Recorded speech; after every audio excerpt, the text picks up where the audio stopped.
Hello, everyone. This is Bugboy1014, and I am here not with the oncoming storm, but I am here with D&D. I'm here with the Cyberpunk campaign, which I also DM in. Say hi, because I don't think you two have actually ever been in one of my skins. So, you have Rattle, because you're in you're in the oncoming Yeah, storm. yeah. Foxy's new, though. I thought you were live doing that on Twitch. I'm not doing it on Twitch. No, I'm on YouTube. Uh, I'm streaming on YouTube. Do you not want me to stream it? I would check Twitch instead of YouTube. The reason why I stream on YouTube is just because of the fact that I switched recently because since I want to upload my Twitch streams on YouTube anyway, wanted to stream directly onto YouTube and that way they automatically get uploaded. And I don't lose anything because I didn't have much of a Twitch audience anyway. And sorry, man. Oh, right. So, you don't know about this, Foxy, because you haven't heard my oncoming storm stuff. But I actually have some music for this time around. I'm going to borrow some music from Timeline 2 in my oncoming storm campaign. I can't hear Foxy. Foxy, if you're talking, we can't hear you.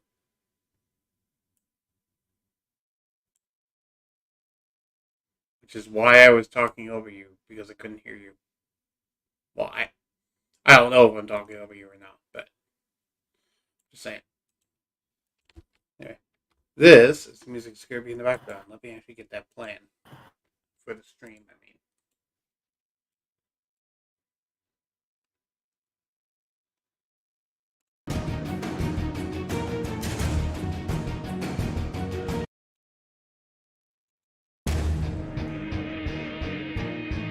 How loud?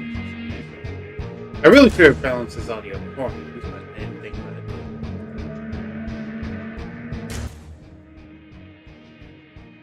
it. Whatever. It'll work. Foxy, when you can get your mic working, that'd be nice. If you need to switch back to your phone, switch back to your phone.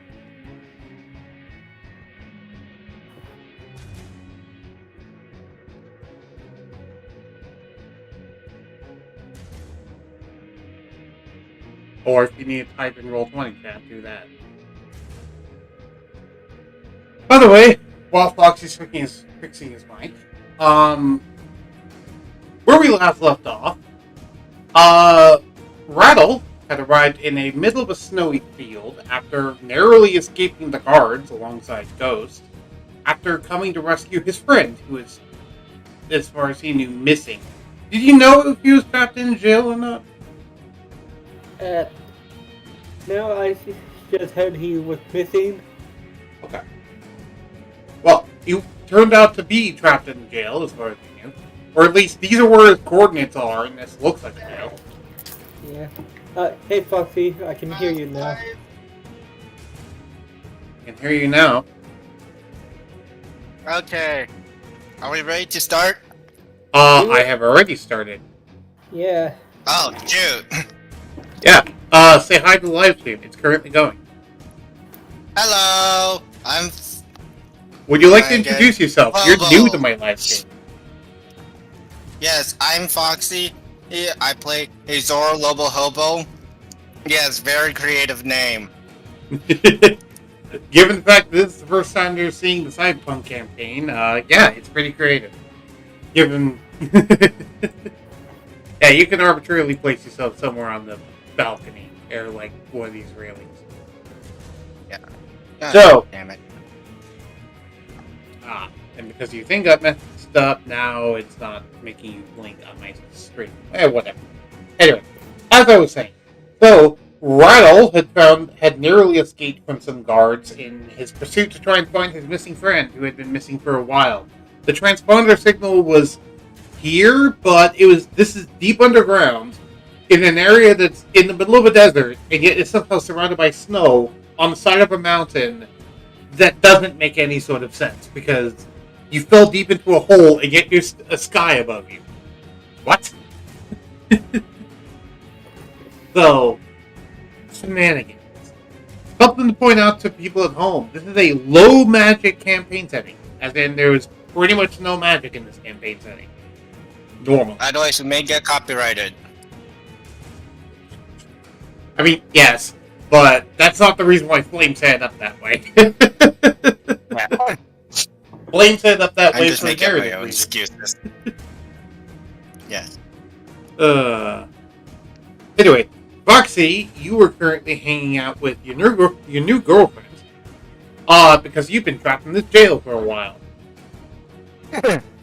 You found out the guards are regenerators of some kind, though they're not machines, because they clearly have emotion. They just don't care about people dying because, well, the people don't actually die. Oh boy. You remember, one of them shot the other person in the head, and the person just kind of stood back up. Oh. Did you forget about Right, that fact? my note card. I had no. I just had like a whole list of words I could have used. Now I can't find them anywhere. Oh. Whoops. It's for my command spell, remember? Right. I had like a whole note card full of it. Well, when the command spell comes up, you can make up a word and I'll tell you what it is. I have one spell slot left, so I better make it count. Yep, better make it count. Because I have not rested. Yep, or use items or something. Or, well, I mean, you don't really have items, but you pickaxe. But, I mean, you maybe loot something from the guards from the chaos starts. Which, speaking of, there's going to be chaos this session. Because Yay! Foxy used his one call to call a specific individual. Or rather, I think you called Rattle who calls a specific individual. I called my workers who told Rattle who called Bolt. Right. And Bolt was none too happy to hear that not only was he set up, but his gun was taken, and so was the money. If I remember correctly. Yeah. Yeah. Well, So- actually not the money. I did technically pay him off up front. No, wait. I didn't pay him yet. No. And they took all your money. Meaning they took all his money. Oh, that makes more sense, yeah. Yeah. So, not only did you not pay him off yet, they then took your money. Meaning, technically, they owe him, because that's supposed to be his money. Yeah.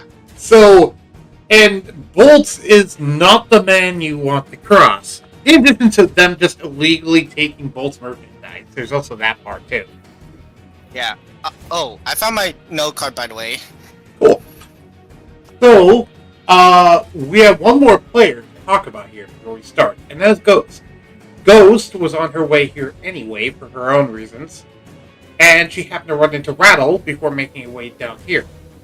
Though, when they both fell into whatever this place is, they ended up in different locations, and Ghost ended up on one of the catwalks. Specifically going through the catwalks.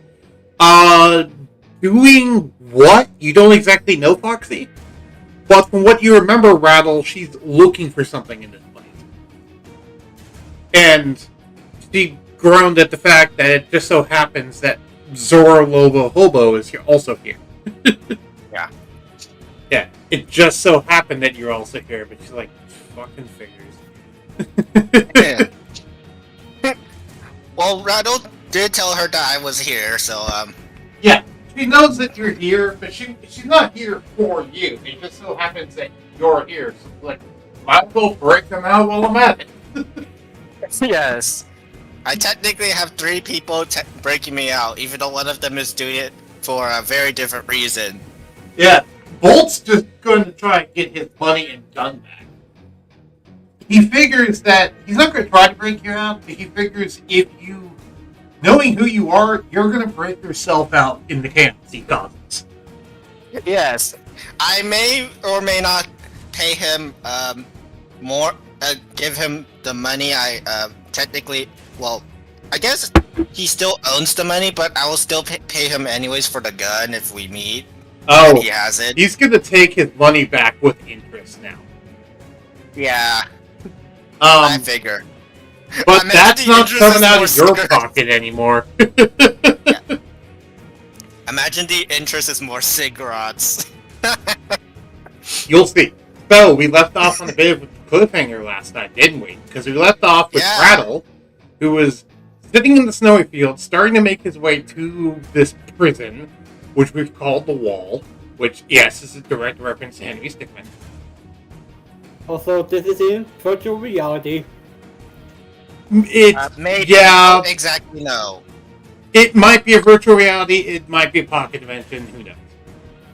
Yeah, because there's actually a magic item that makes a full-on pocket reality.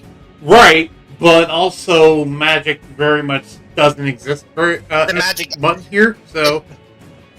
Yeah, magic doesn't really exist, but there's still possible ancient magic items that the company may have sitting in their vault. Possibly. Flame would be the one that would actually determine that. But, somehow, some way, Rattle is making his way towards the facility through the snow, though it's slow going because he's not... Well, he's a cyborg and doesn't have to worry about the actual temperature. The cold is slowing down his circuit. And it's hard to get good footing on snow without snow. But he does notice something off in the distance, which I was pointing out. And, I think I had you roll a perception check, Zoro, to see whether or not you noticed it. Yes, I noticed a freaking earthquake. You noticed an earthquake. Meanwhile, what Rattle saw is actually before the earthquake. What Rattle sees off in the distance is several hunks of metal being propelled by fire towards the wall. Yes, And- the other guy doing this. There seems to be one very large hunk and a bunch of smaller hunks. Exactly how many, you don't know, and exactly what they are, you don't know.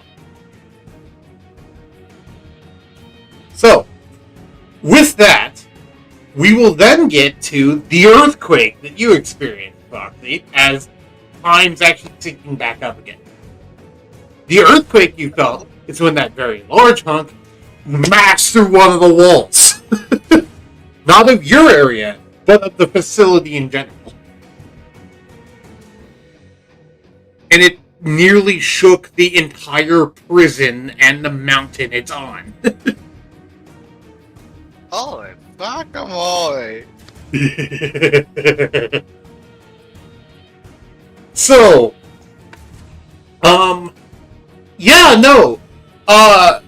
you heard that, but it was a little hard for you to hear that just because you're so deep in the facility, but you felt it before you heard it. And a bunch of the guards also felt it too. And you begin to see alarm bells. There begins to be alarm bells going off of red alert, we're under assault, Oh hey, the army has arrived. I just casually say that. Right. The girl next to you smiles and says, "Huh, seems you do have friends in high places." So, I'm gonna do something fun. I'm gonna have you do roll initiative. Oh boy, initiative, my favorite thing. So, we're just gonna do this for you two. There's not gonna be any enemies in here. This is going to determine who gets what turns and who can show up sooner, basically. Make sense? Alright. Yes, I just... Alright, I'm going to drag Rattle...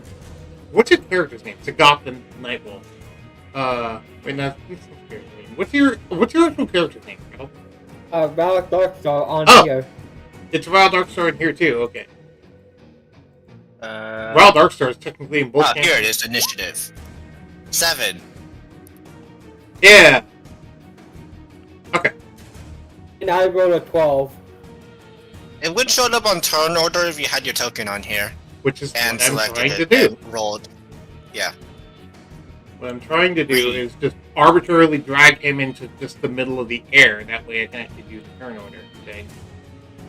You're not actually here, Rattle. I just dragged you arbitrarily somewhere on the map. Yeah. Here, I'll just drag you into like the upper left-hand corner or something. Yeah. No, drag him in here. In here. Sure. Because Ghost is technically up here somewhere. I thought she was like Bull over is- here somewhere. Yeah. Bull is probably breaking through right here. Oh no, he's on the like almost.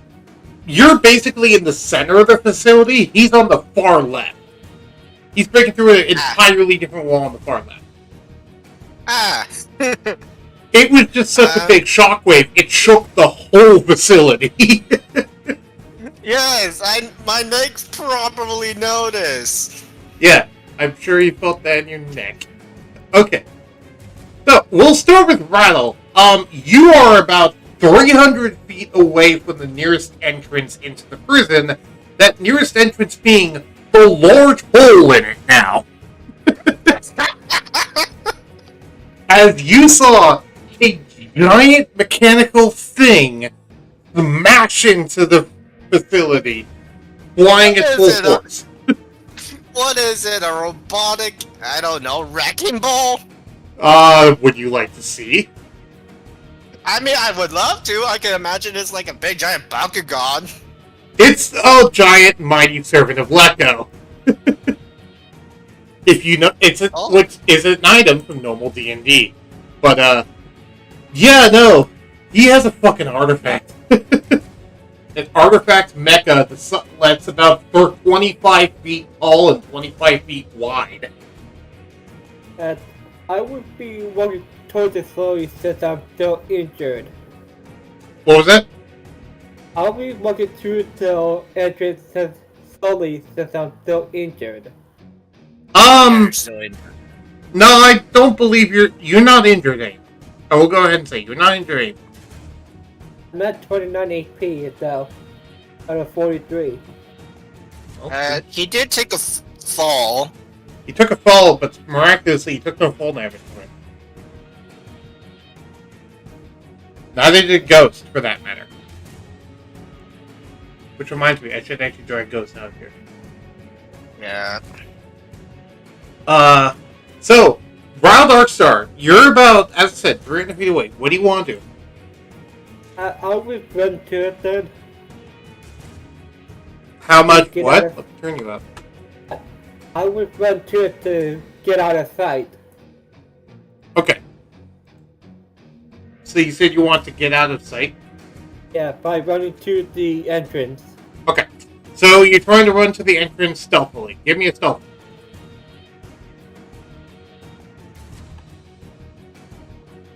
Okay. Go ahead and pull up this. Alright, 7. You aren't really able to be all that stealthy, but you are able to run up there. You are noticed by some of the guards, but right now they don't really care because there's a giant thing in there that they're rather having to deal with right now. Yeah. You managed to get 60 feet closer, so you're 240 feet away. Assuming you used your action to dash, which I figured you would. Yeah. Okay. Wait, doesn't he still have his motorcycle, or does he not have it? No, it's still on the surface. Yeah, he jumped down the hole without the motorcycle.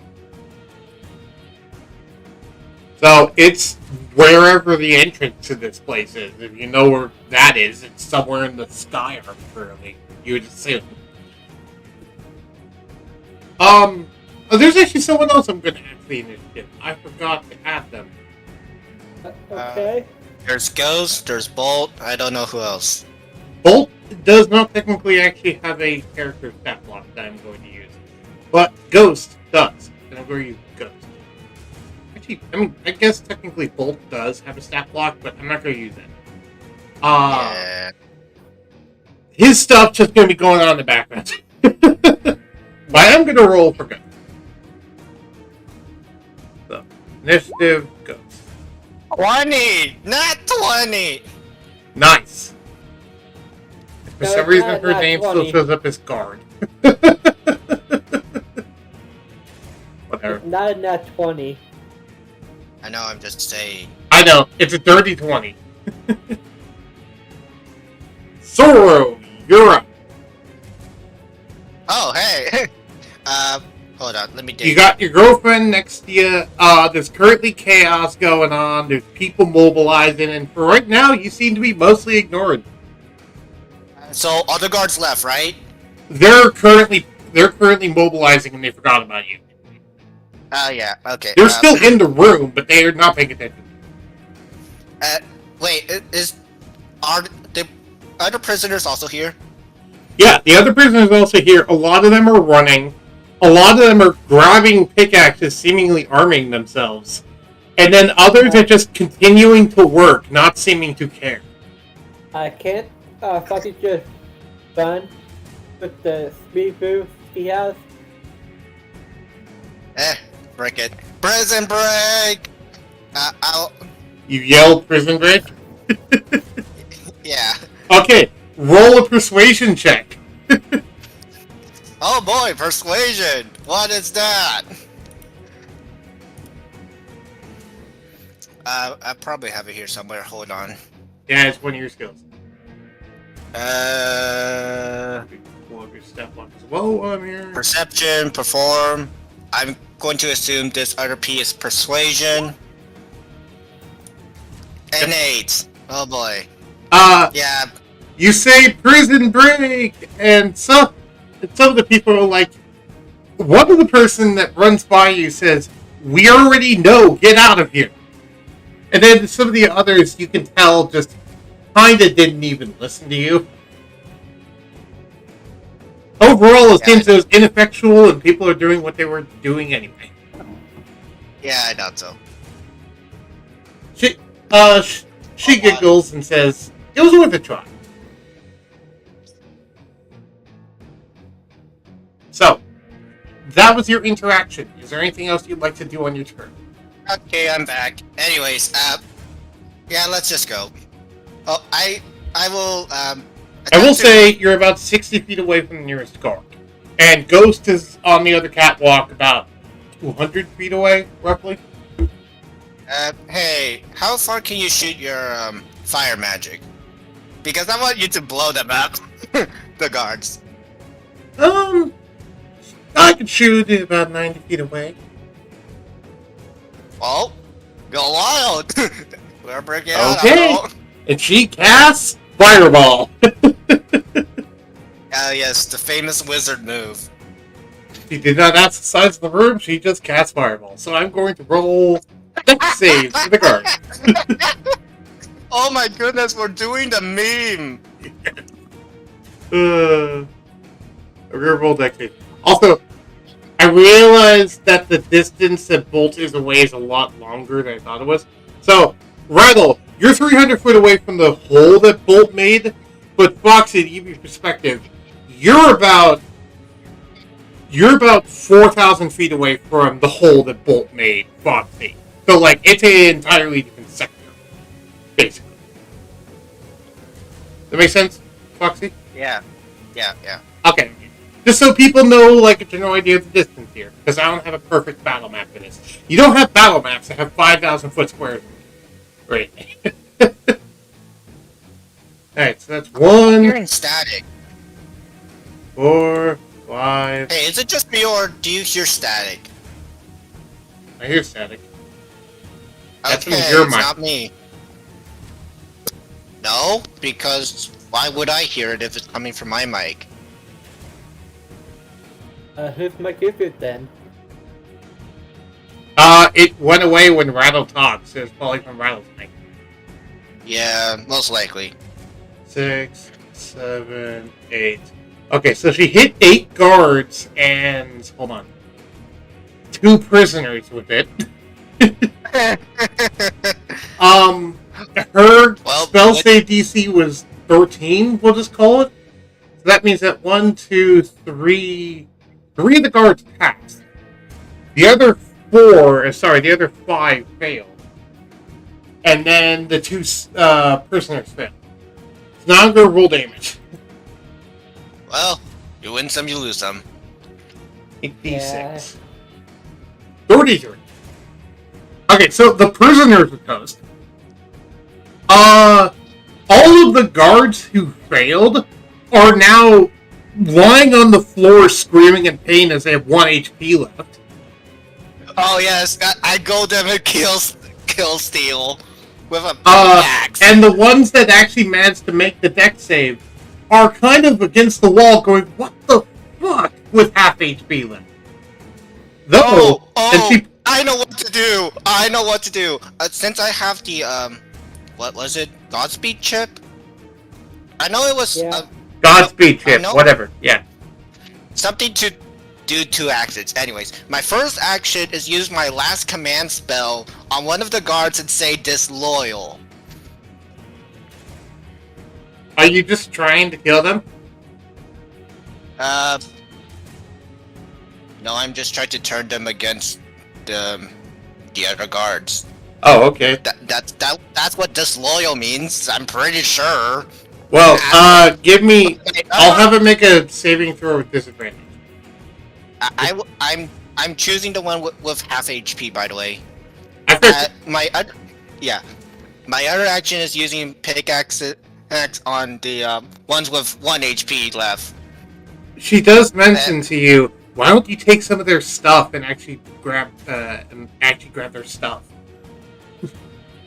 I'm getting to it. All right. I'm surprised. She also reminds you, don't kill them fully, because if you kill them fully, they're just gonna come back. Remember? Oh, right. Forgot about that. Yeah. So I know you're stab happy, baby, but stabbing will come later. I'm sorry, I tried to do that in the best female voice I could. And of course, she's teaching. Anyway, so I'll make the wisdom save. He fails, because he has disadvantage. What's your saving throw DC? I think it's only like 15? Yeah, it's probably 15. Yeah, that means he fails, because he rolled 12. He's disadvantaged because he's in so much pain and shock right now. So, he is disloyal. He is not loyal anymore. To anyone, I presume. He can do something on his turn. Yeah. Anything else? You have 1 more action left, as well as your entire movement, 2 bonus actions, and 2 reactions. And you know what I'm going to do? I'm just going to frickin' and loot the guards of all their equipment. Sure. So roll me a D100.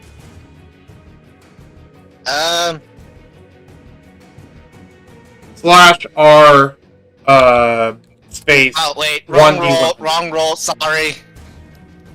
Yeah, I that don't was D200. Here we go. Yeah, correctly that time. Okay, so you managed to find. Roll me 2D10. Now. 2D10. Okay. You managed to. Am I going to? Sorry, go ahead. What am I going to find? Like like a pull grenade that I'm just going to have it pick up. You managed to find 12 grenades. Because each of them are carrying grenades. Hey, check this out! You also managed to find 4 sets of rifles that are in working condition, as well as 8 clips of ammo. Yeah, I toss it with the rifles and packs of ammo with half of the grenades. She smiles, takes it, and goes, I've never had to shoot the rifle like this before, though I've gone hunting before. It's a prison break, you'll learn on the long way. Let's go nuts!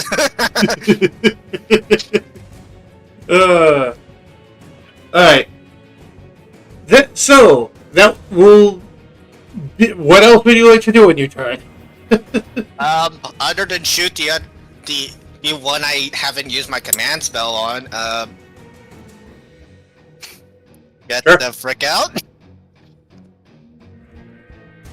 Wait, what are you doing to the one that you haven't used the command spell on? Shoot. Ask questions later. Oh, so you're going to just shoot him in the face? Yes. Okay. Go ahead and shoot. I believe you already have a guard rifle stat block in your character sheet. I have my own rifle. I don't have a guard rifle. Okay. The guard rifle are range 180 feet, 3d6 radiant damage. I don't know what to tell you there. Well, I was telling you how to program it into your sheet. Yeah, exactly. I don't know how. I've explained this to you. Okay, fine. I shouldn't have to do this for you. I explained to you how to do it before, but sure. Let me go pull up your sheet real quick. That's one of the ones I don't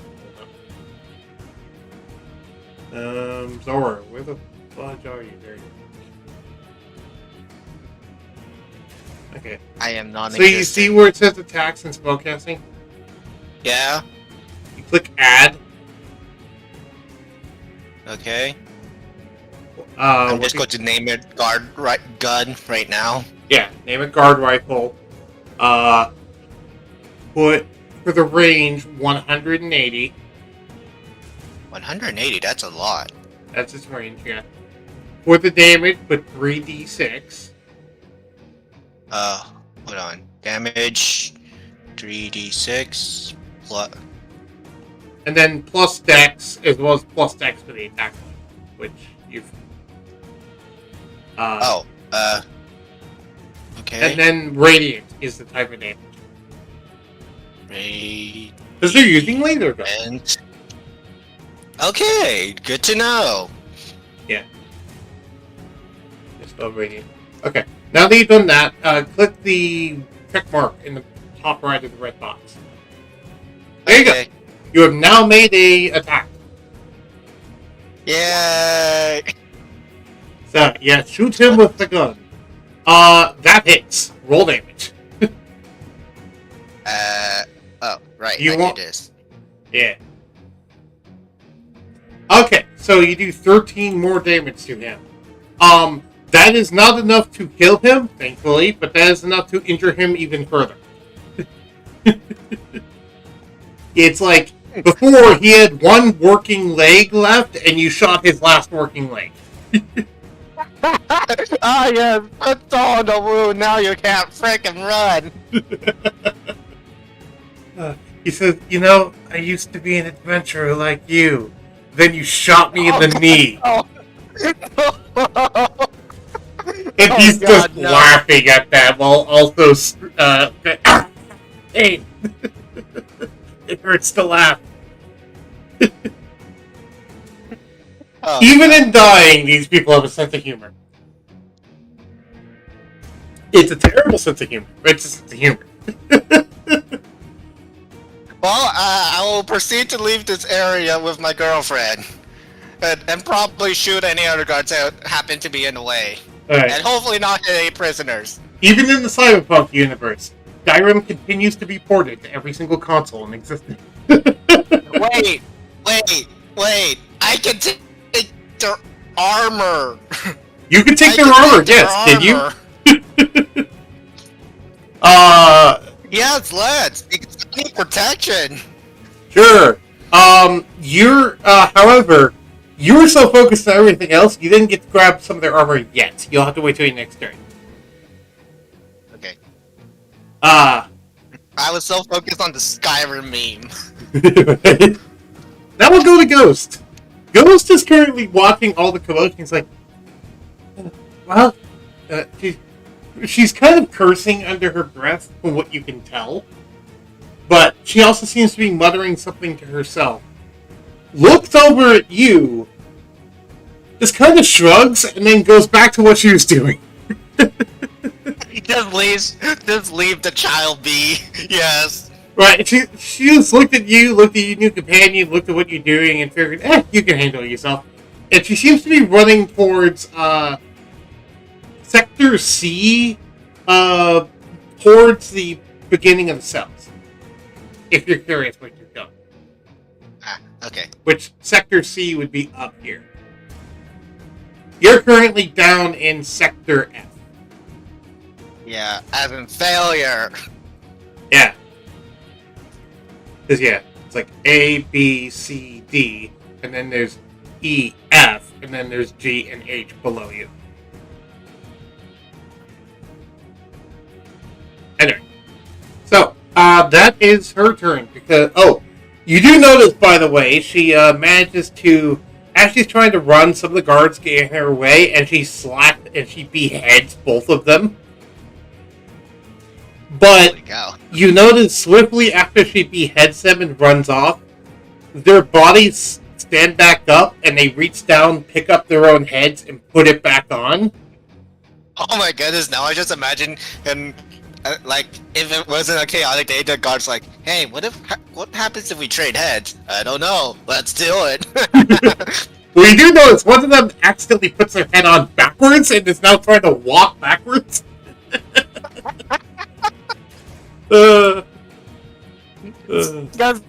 Just doesn't give a frick. Just, this will do. Alright. Okay, Rattle, we'll go back to you.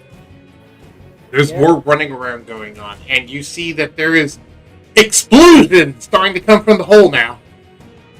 Large explosions. I will keep heading to it. Okay. You keep heading towards it. Give me a perception check. Okay.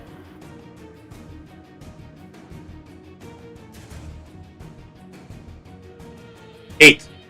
You don't notice anything in particular.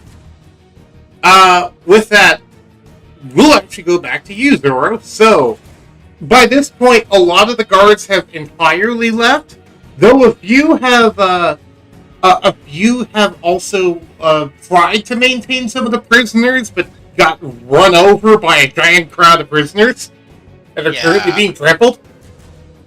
I would say trampled to death, but they can't die, so... Yeah. Maybe trample to back. Maybe trample to back full HP. I don't know. Yeah. However, you do hear something that does alarm you. You hear a certain familiar stomping noise as you hear off in the distance. Bro, it's the dozer. Yeah. Someone has unleashed the dozers to try and calm this down. Because you hear multiple of that voice off in the distance. Hey, what's her name again? I forgot. I should really write this down somewhere. I forgot what her name is too. That's why I just keep calling her your girlfriend. Did we pin this? I don't think we did. Why do I keep wanting to say Linda? Screw it. Let's go with it. Sure, Linda. If we remember what it actually is, and go there. Otherwise, her name's Linda now. Linda the Tiefling. Yeah. Hey, Linda, we should go. There's like, I don't know, 50 dozers. Linda giggles and says, "Yeah, no, I don't want to be pinned against the wall again this time. Let's go." And she starts running. With my, I don't know how much movement speed I have. A lot. But I do know I have a lot. Can I just pick her up, like, piggyback her on my back and just move? Because I'm pretty sure I outspeed basically everyone. Make a strength check. Oh boy. Except acrobatics. Make an acrobatics check. I'll see which stat is better for me. Acrobatics. It's +7 versus a +1. Fair enough. 25! Not... Okay. Almost not 20. So as he starts to run away, you manage to go past, sweep her off her legs, catch her in your arm, and just keep running. And because of your speed enhancement thing, what's your actual speed rating? Because doesn't Godspeed double your speed? Yes, Godspeed does in fact double my speed. My dex is currently 4 on my sheet, but I assume it's 8 from Godspeed chip. Dex does not determine movement speed. Oh. Your speed number determines movement speed, which is currently 35. 35, yeah. So you double that to 70, and then you can also haste twice. Yeah. So you could move 240 in one turn. Yeah, So, I would do that. I So would she do starts that to, like, move, and then you just go by, sweep her off her legs, catch her in her arm, and you basically zoom like a fucking rocket. I am the Flash. You can't stop me. Right. And you're moving so fast, Ghost has to take a double take, because that's how fast you're moving now. Be like, wait, was that a Zoro? Nah, wait, it is. In fact, I'll have you make a dex save to not run face first into a guard and blow him down. Because you don't even know your own speed right now. 11. Okay, you managed to narrowly not smack directly into the guard, instead sideswiping him and knocking him off the railing. He goes tumbling down into the depths below. I am just looking for where my stuff is probably holed up in. Right. And Linda's going, yikes, I didn't know. She's going, yikes, you move fast. I know. I mean, I know the saying is usually they sweep the girl off her feet, but I didn't anticipate this. Anyway, she also seems to be currently holding on to you now in a very cute and romantic way. Aw. Yeah. With her tail Linda, wrapped around your waist. Yeah. Hey, Linda, do you know where they could possibly keep our stuff in? She's thinking. Give me a minute. Okay, I'll buy a minute with my 200 plus movement. She nods and then looks over and says, "Leave us alone!" And she fires another fireball at a bunch of guards. Excuse me, who in the world could keep up with me? They weren't. They were running down an adjacent railing and just happened to be somewhat close, and she wanted an excuse to fire up another fireball. And because of my speed, I can assume I can just get out of the blast range. Oh, she's firing it a ways away, so you're fine. Yeah, but I can assume if she fire up close, I could probably get away. Realistically, yes. You have advantage on dex saves, so you'd be fine. Yes, and I also have advantage on having to ignore difficult terrain. Okay, and then how much damage did this do? Just how much damage is that? 26. That's 28. a lot of damage! So, most of them are scorched. Not dead, but scorched. And some of them are kind of okay and trying to fire back with the last gens, but you're moving so fast they can't fucking hit you. I'm back as frick, bitch. Yeah. You're effectively a willing mount at this point. Woo! Like a sentient mount. Anyway. Yeah. Okay. I'm out. The sound of the dozers are getting closer, and you've actually started to run to the outside wall now, so you can actually start to see some of the chaos going on. Would you like me to describe what you see? Yes. So, you got towards the outside wall, which we'll go ahead and say is like this, off in the distance. And you happen to look out, and you notice two things immediately. One, you notice a black dot running through the snow, which looks kind of like Rattle Darkstar. And two, you notice one of the walls of the facility is just not there anymore. Has about like a 200-foot crater replaced it. Of just. Oh, I can have. Sorry, go ahead. I have a pretty good guess who caused this. Yeah, and you also see a large thing just tearing more pieces off the building as there's just seemingly flying suits with flamethrowers scorching it everywhere. Hi, Bolt. Actually, I'll have him roll a perception check.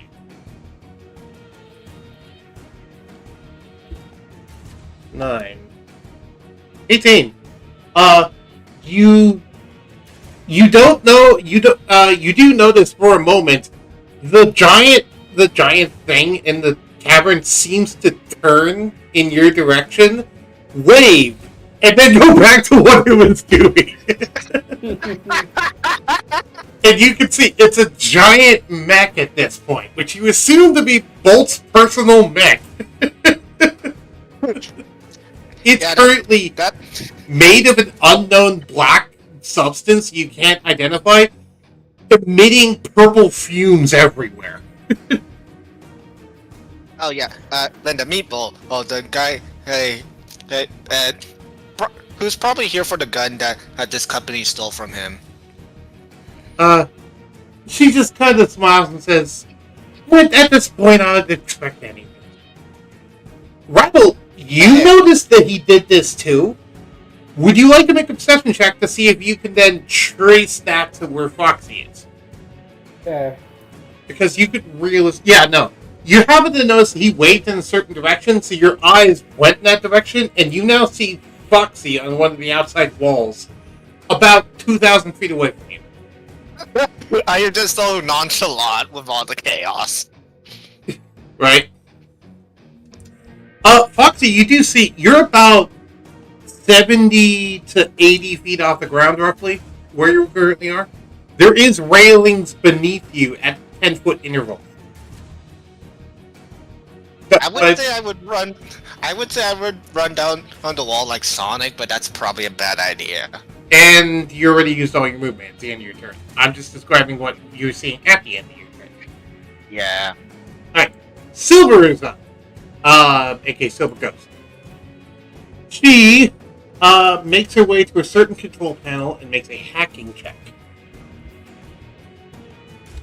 Plus 12. Because she brought some special hacking gear.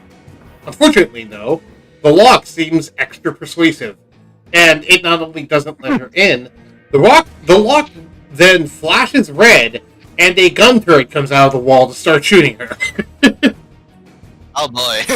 And now I'm going to have her make a dex save to dodge automatic fire.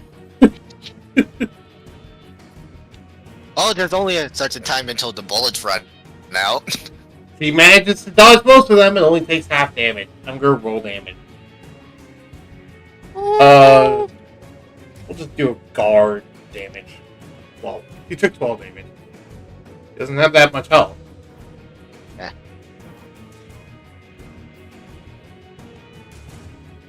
I forgot your character's name. You walk it off.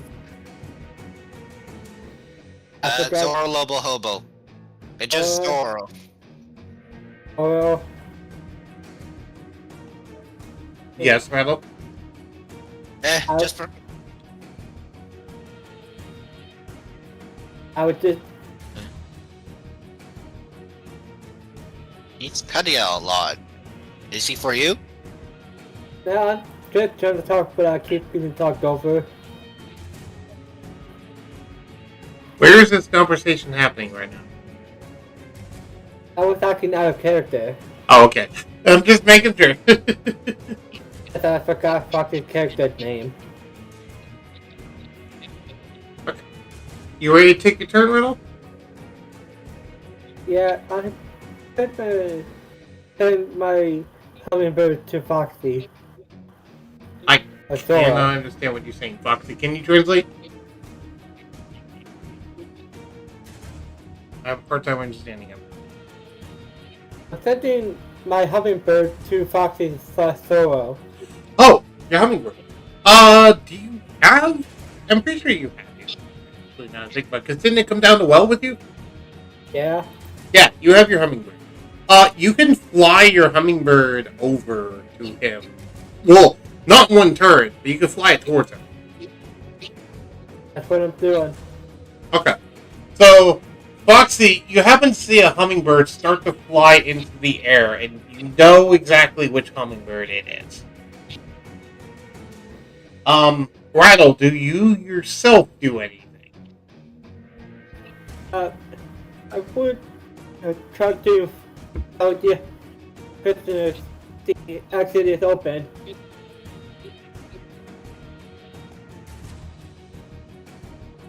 Can you repeat that? I will tell the prisoners the exit is open. Okay. Uh, you're asking if something is open? Or are you trying to not be out in the open? So I'm telling the prisoners the entrance is open. Ah, okay. Yeah. So, uh, you managed to talk through the hummingbird, and we'll just say you have an amplifier of some kind for this that can amplify in a similar way to the thaumaturgy, where it does your voice by 3 times. Make a persuasion check with disadvantage, Okay.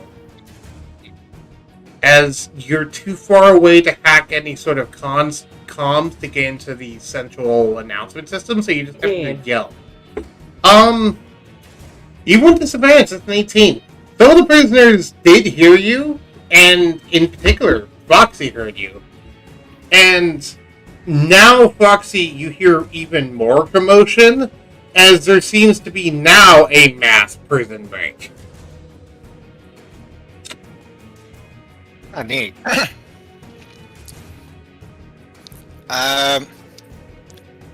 Do I see him still? Yes, you still see Rello. He's a black dot in a white snowfield. It's hard not to see him. Okay. Okay. Yeah. I'm just going to wait for my turn to walk over to him. And hopefully not accidentally run him over. He's still probably 2,000 feet away. He's quite a ways away still, because he's, like, way off in the field. I can make it there in, like, a few turns. You can make there in about 10 turns. Roughly. And that's assuming that you just leap off, which, I don't know if leaping off is the best idea. Do you want to take 7 D10 I fall damage? forgot about that part. Yeah. I'm like, I forgot you could just be a Chad and just take 7 D10 fall damage. Yeah, but I'm not going to survive that. No matter. Yeah, I don't think your character's dumb enough to attempt that, nor does he think he's strong enough to attempt that. Yeah, he knows better. I feel like Sora he may be a moron. I feel like Sora could parkour down. I mean, yes, but I have a little bride in my hands. Okay.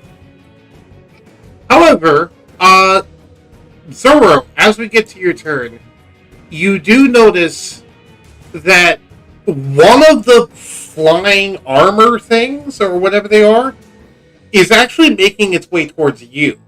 It's like breaking off from the main force and making its way towards you at a very quick pace. Do you stay here for it? Do you move towards it? Or do you just try to move somewhere else or do something? I'll try to move out of his way and see if it's locked onto me. I mean, it's with both forces, so... Well, yes, but for all I know, he's set it on auto fire. From what you can tell, no matter where you're moving, it is heading towards you, but it has none of its weapons trained. Okay, I'll just stand here and hope for the best. Do you try to go down to a lower level, by the way? I'll look for one. Because you can attempt to get down to, like, the level below you, but it would take an acrobatics check and 20 feet of movement. Yeah, I'm not risking it. I'm just going to stand here. Okay, fair enough. And I will tell, Linda to not shoot it. Yeah. Just in case. She says, can I steal it at least? Because... do you want this to go after your ass? I'm referring to the big giant mech. She thinks about it for a while. I am not going to take responsibility for your actions. I'm just letting you know right now. She kind of giggles and says, you have no idea how many ways that could be taken. But fine, I won't steal it.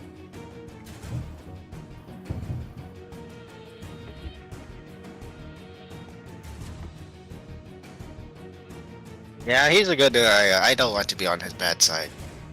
Zoro is oblivious, yes. Anyway, apologies. But She is going to be good and not do anything, other than maybe blast guards with firebolt, but that's about it. yeah, And she's more just doing that because she's bored and it's a firing range. yeah. At this point, it might as well be. Right? I'm still holding on to her. Plus, they just keep getting back up anyway, so it's not like she's running out of targets. Yeah, just stay down. Yeah, but at this point, she's not going to waste spell slots, so she's just going to do firebolt. Okay. So, you mostly just sit tight. Do you try to stealth, or do you just stay in the open? The guards don't seem to be paying much attention to you, I'm going to be honest. Oh no, I'm going to stand open because one, Bolt is shooting people. Two, my girlfriend is shooting people. Three, if anyone were to sneak on me, I'm pretty sure my girlfriend would tell me, and I would probably shoot them as well. Right. Yeah, and 4, you do have a very long-range rifle anyway. Yes. Okay. So, with that, we'll go back to Ghost, who has managed to hack the turret at this point. And now has it shooting guards. Oh, you can't hack the lock, but you can hack the gun. Good on you. Professional. Right. And then she just pulls out a small device from her pocket, sticks it on the door, and then walks down a flight of stairs to a lower level. As 5 seconds later, there's a large explosion as she unleashed a breaching charge on the door. Bro.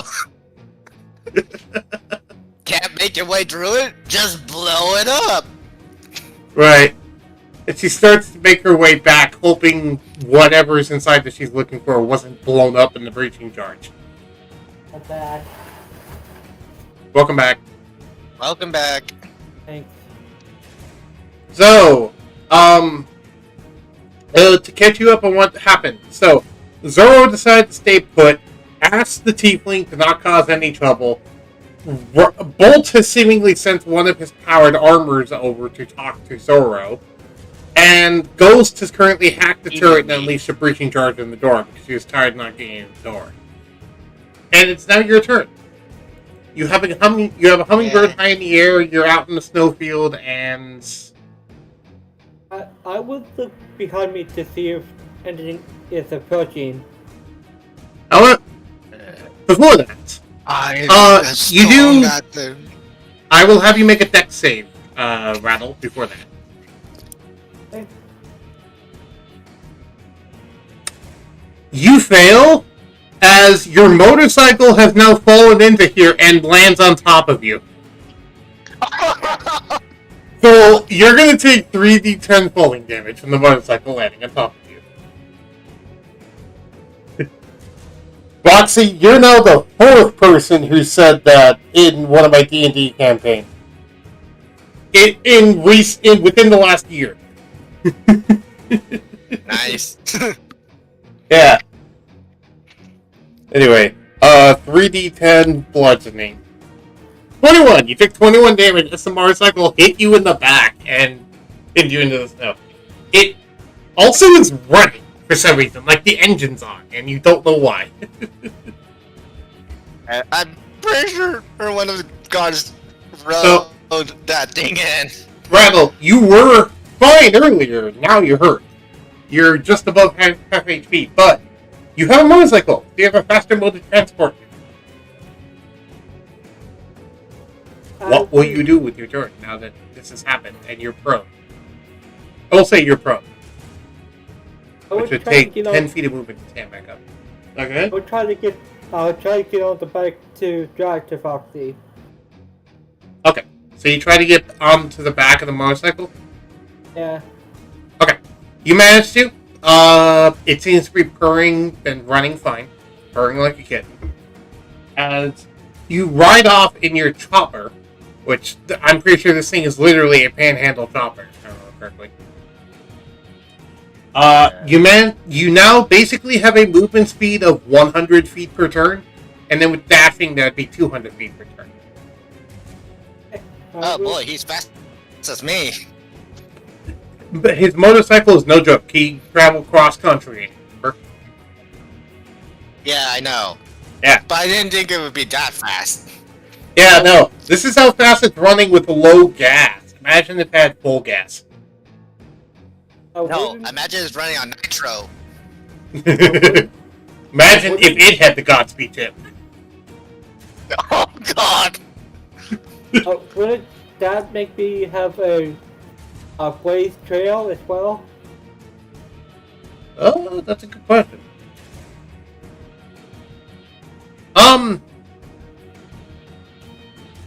Sure, I don't see a problem with that. That would make me a Ghost Rider then. Okay.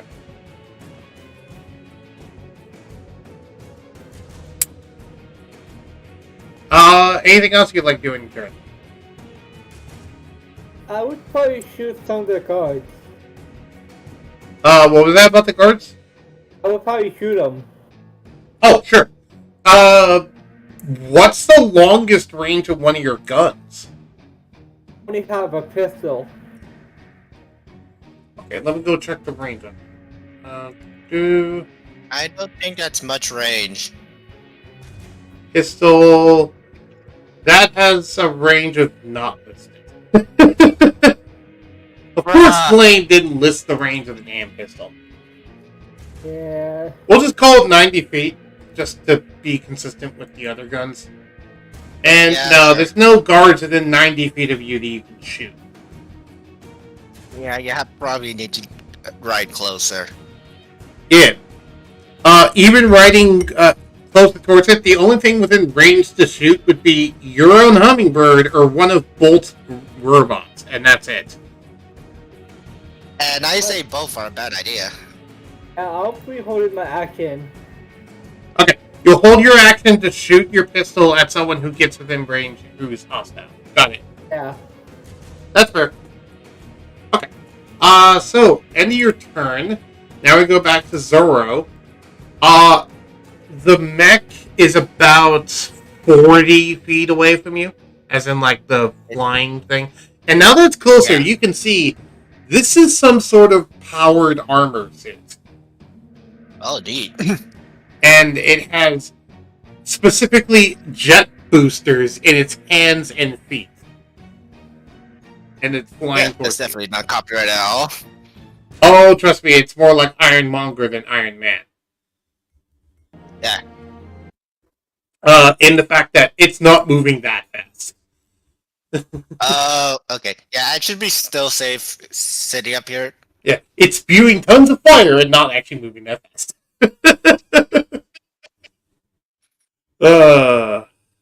Anyway, yeah, you're safe because it's still not training its weapons on there, even though it has two shoulder-mounted cannons. They're clearly not aimed at you on purpose. In fact, they're scorching some of the railway that have guards on them around you, as in, like, they're shooting at things that aren't you. Yeah. Hey. So, do you try to talk to it before it arrives, or do you just wait for it?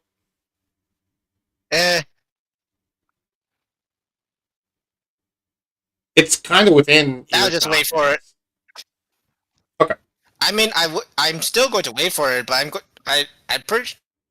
I don't know what to ask it. Like, what's her function?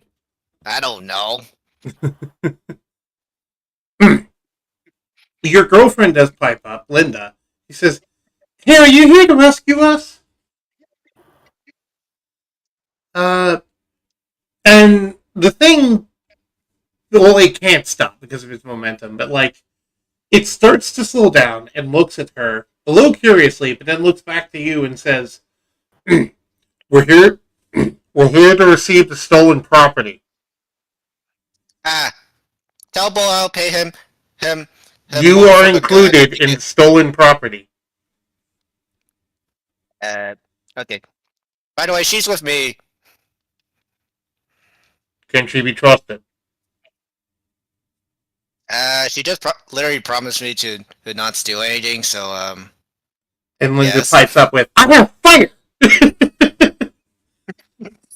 Then she just starts setting her own hands on fire.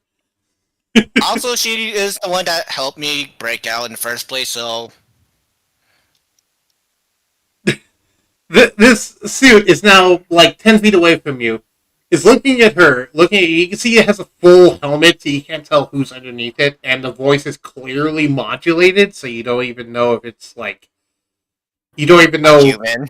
Yeah, you can't even tell what the original voice is.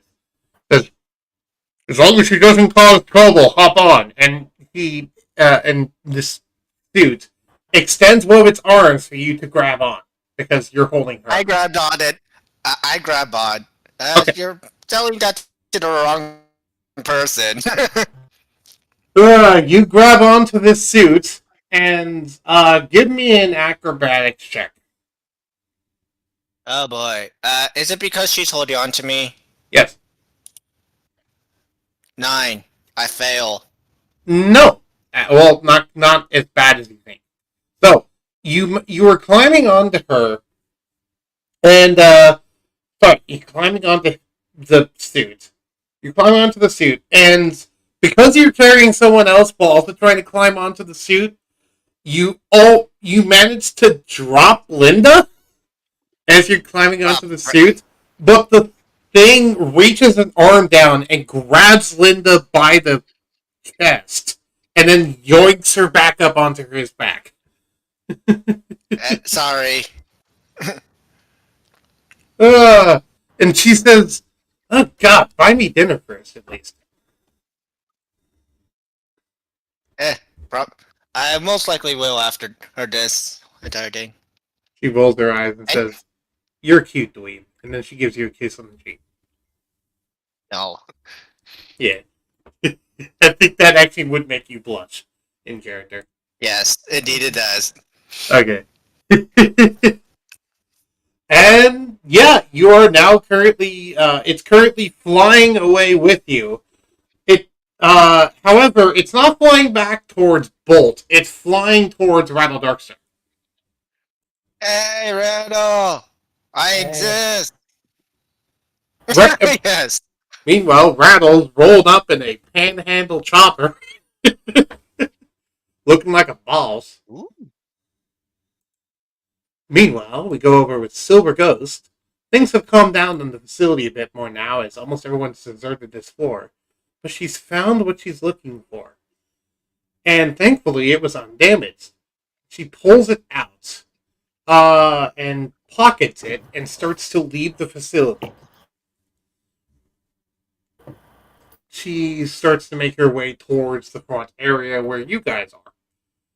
And that's all I'll say about that, because no one's within eyeshot of her, so I'm going to give no one a perception check for that. Okay. Yay. Actually, scratch that. I'll give the hummingbird a perception check for that, because it's the only thing that could possibly see her right now, and that's if it's trying to. It will. Okay. So, perception check for the hummingbird. Which is you rolling perception, given the fact that it shares your senses. Okay. Okay. You manage to, you don't see much, but you do notice that she puts something long and cylindrical into her bag. I imagine it's the gun. It might be. We'll see. I'm not gonna question her about it. Right. Wait, why would she get the gun? She already has one from the one mission that I tried to quote-unquote assassinate her. You don't know if it's actually a gun or not. Yeah. So, we're going to go back to Ral Darkstar. Ral Darkstar, there is currently a flying suit, spitting out fire behind it from its hands and feet, and back as well, flying towards you with with Zoro on the back and a tiefling woman you don't recognize. But honestly, that's not surprising to you. Who's she, Solo? It's my girlfriend. Linda waves hi and says, "Hi, you must be one of his other friends." Oh, that's Ro Uh, Darkstar. He's basically my coworker. Is he a Terminator? Uh, I guess he likes Terminator. She just kind of rolls her eyes and giggles. my name is Darkstar. I just said that. It's I. Need need your guns and your clothes now. Wait, I'm me? not the Terminator. Yeah. The be careful because I might just randomly throw a T-1000 into here.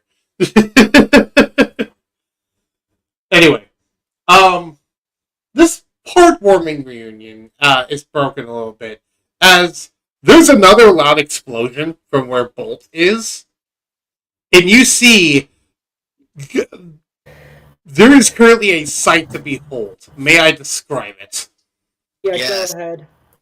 There is currently a giant robot, which all of you guys have seen at this point, spewing out purple things, being showered in bullets from what looks to be 8 dozers, all firing at full auto at it, Oh. as it's just being peppered with bullets, and the mech is just picking them up and tossing them around like children's toys. Oh man, this is. Oh man, I wish I got a camera now. I think Rattle might have a camera. Given the fact he's a cyborg, he might have a camera in his eye for all I know. Hey, Randall, do you think you can record this for later? The Hummingbird can. The hummingbird can? Yeah, the hummingbird can. I believe the hummingbird has a way to record. I mean, it has a camera, so it wouldn't be that far-fetched. Yeah, the hummingbird can take a couple of pictures if you want to. It doesn't have video capability, but it does have picture capability. So you want to take a couple of pictures of this? If Foxy wants me to, I will. That's perfectly fine by me if you wanted Foxy. Zoro. I wanted to. Cool. Okay. Then you have officially obtained a bunch of pictures of this rad fight and of those being tossed around like children's toys. We're not getting charged for photography, are we? I asked the suit that happens to be still here. He looks at you and goes, Bolt will still deduct the money that you would have paid him from your account, but you won't be charged extra. They will be the ones paying for the extra. I was tasked with just getting you back safely into Bolt's custody as before he delivers you home. Okay, thanks for the help. I can't let you go now. Okay. I need to bring you to Bolt. And with that, he starts flying you off towards the giant mech and the doses. Wait. At least I drop off Linda with Rattle Darkstar, right? He stops and goes, "Fine, you can do that." And he lands down on the ground. And you can get off if you want to. I will drop Linda off while still on the robot. And Okay. Stay safe, you two. And try to find our stuff. I'm pretty sure it's in the jail somewhere. Oh, Rattle, did you bring any of Foxy's stuff with him, by the way? No, all my stuff is taken except for money. True. And your money was taken too. Remember? Because when they threw you in jail, they drained your account. Right. Yes. Yeah. Part of what Bolt's doing here is not only getting his stuff back, but also getting you your money back. Because he considers you one of his clients at this point. And he doesn't want them doing this to his clients. Yeah. Also, I'll point out, by the way, this fight with the dozer, these bullets are they're not even scratching the paint on this mech. Oh god! Yes, the paint is made of titanium! It's made of an unknown black alloy that you haven't ever freaking seen before, and yeah, 8 miniguns on full tilt is doing jack. Keep in mind, these aren't just regular miniguns. These are like 50 BMG machine guns, and they're doing jack. That's a very cool suit. But I'm pretty sure it's out of my payload. Oh yeah, no, this thing is like doing things to the dozers that you realistically would never be able to do with your own capabilities. Yes. Yeah, like. But I'm referring to the cost of the suit, of how much it probably costs to make that thing. The man carrying you, as he's now flying away again, actually pipes up and says, "The suit I am piloting right now is actually worth about as much as that gun was worth." Holy frick! So I can literally buy one? You could technically buy.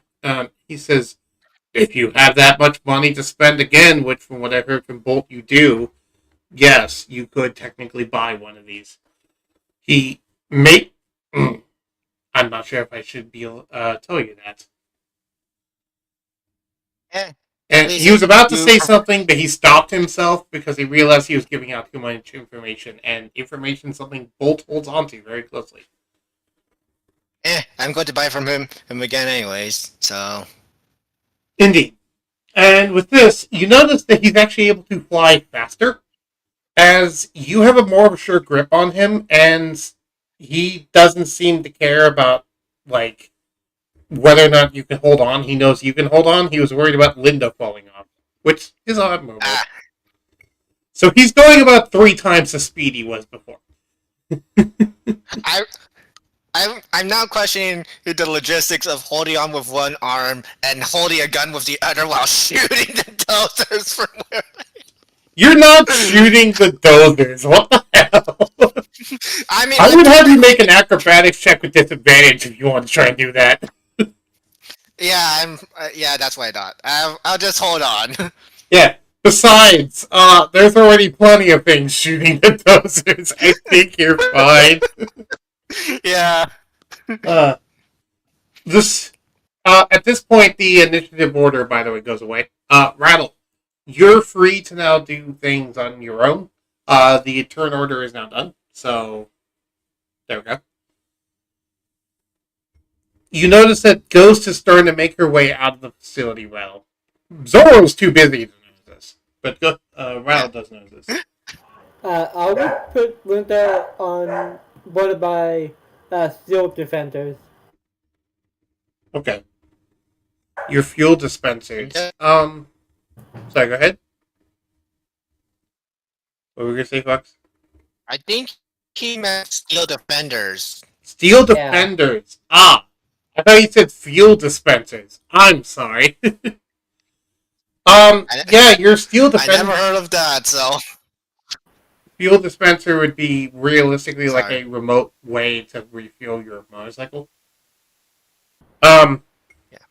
Either way, your steel defenders, well, one of them is still... I think one of them's still on the surface.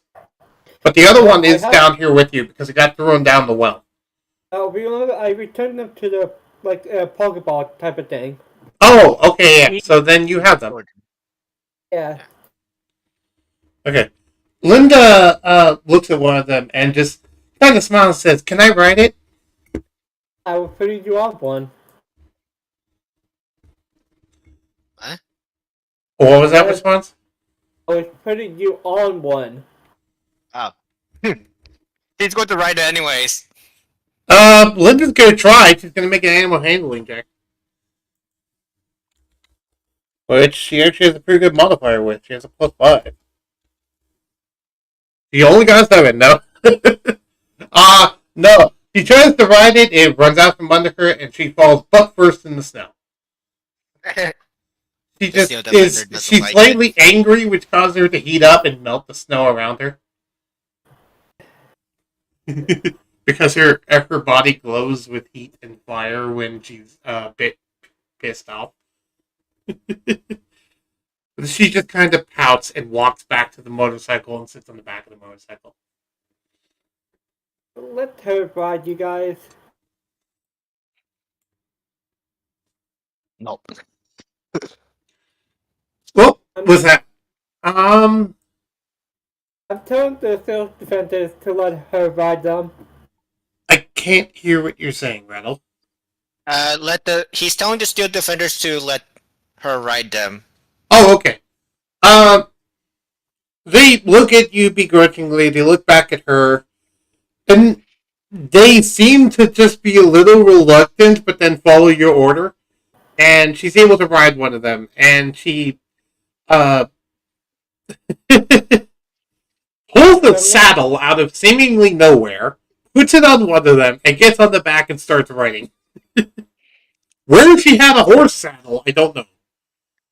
And where in the world she's riding to, no one will know, except probably Rattle Darkstar. She's running towards Ghost, strangely.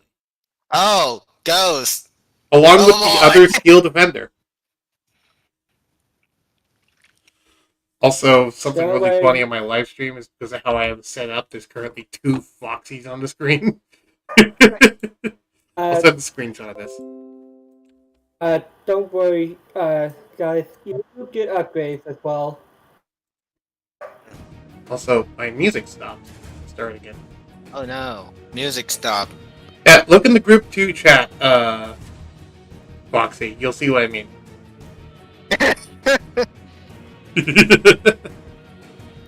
There's just one me and one me sipping coffee. Because the one above is the Discord images, which I always use because it lights up when people are talking. But the other one is Roll20, so it's just 2 of them. Yes. Anywho, so while Rattle's doing all of that, also Rattle, while you're here, you can also start to heal yourself with, I believe, bending or whatever. I think you have a medicine. Sorry, go ahead. Yeah, I think he has one, but yeah.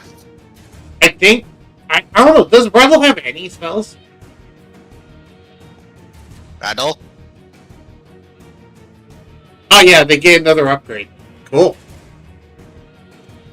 He's typing out in Roll20 chat. It's fine.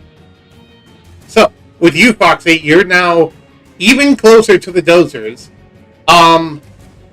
One of them looks towards you, seemingly about to aim its gun, but then the giant mech grabs him and crushes his gun before tossing him away into the snow.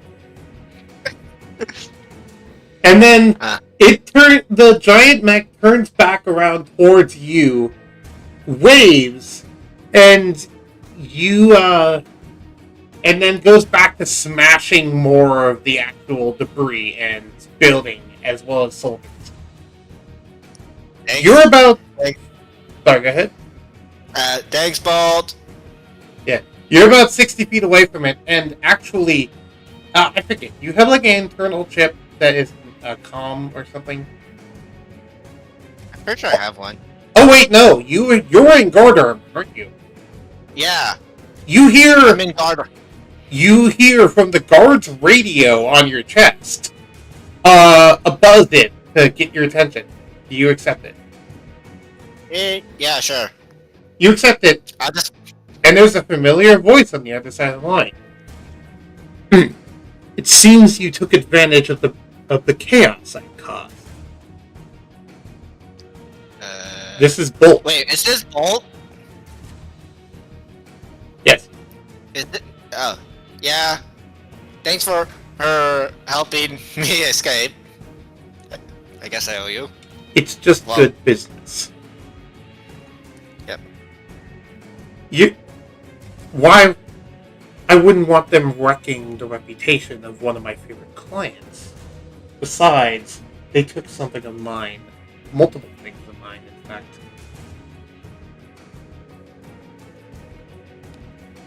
And I will take it. And I will take it back from them, either through money or through blood.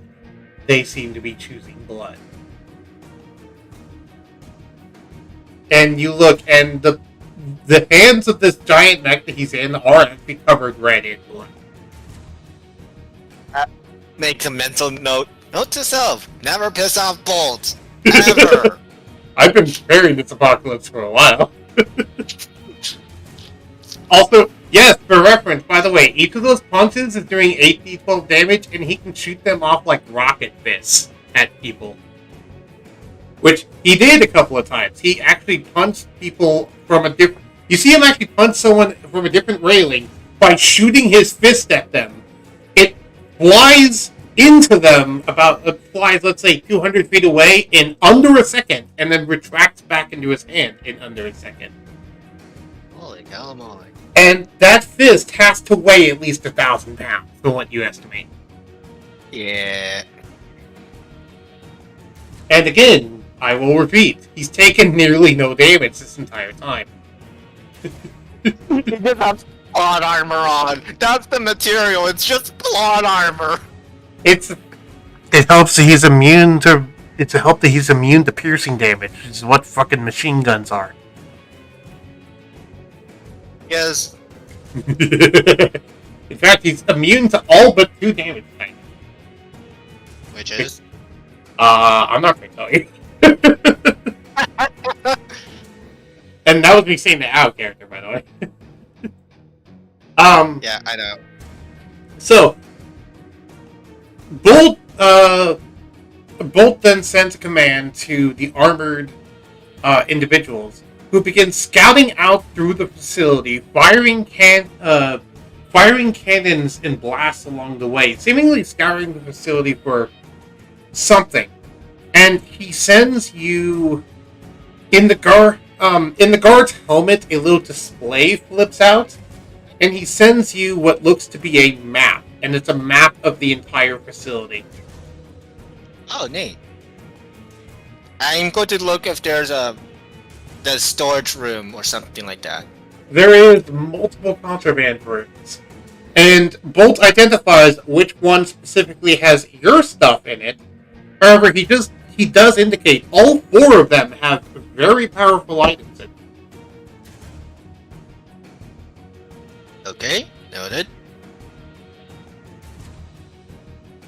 He doesn't give any indication, but yeah.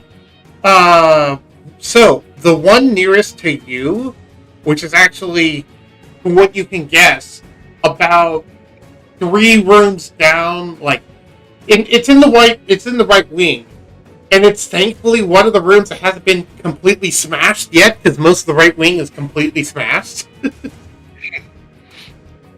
But it's looks like it's about to be smashed soon if you don't get to it quickly. It's about, let's say, 100 feet away. Hey, I'm going to go get something. I'll be back. Okay. I said to the. I'm assuming I'm still writing the Ironmonger.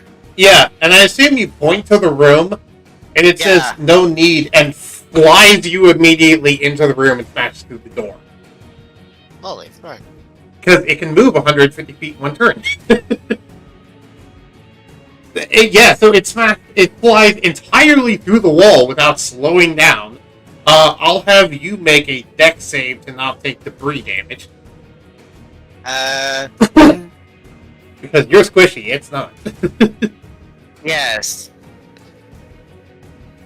Do I take advantage or disadvantage because of armor? Also, Rattle, Rattle that went ahead. Zoro, you now have the heroism spell on you, for reference, so you have no fear. You don't have any advantage or disadvantage in straight roll, and you managed to avoid all the damage. Nice. As you managed to narrowly make sure that you're not in anywhere where the rubble would hit.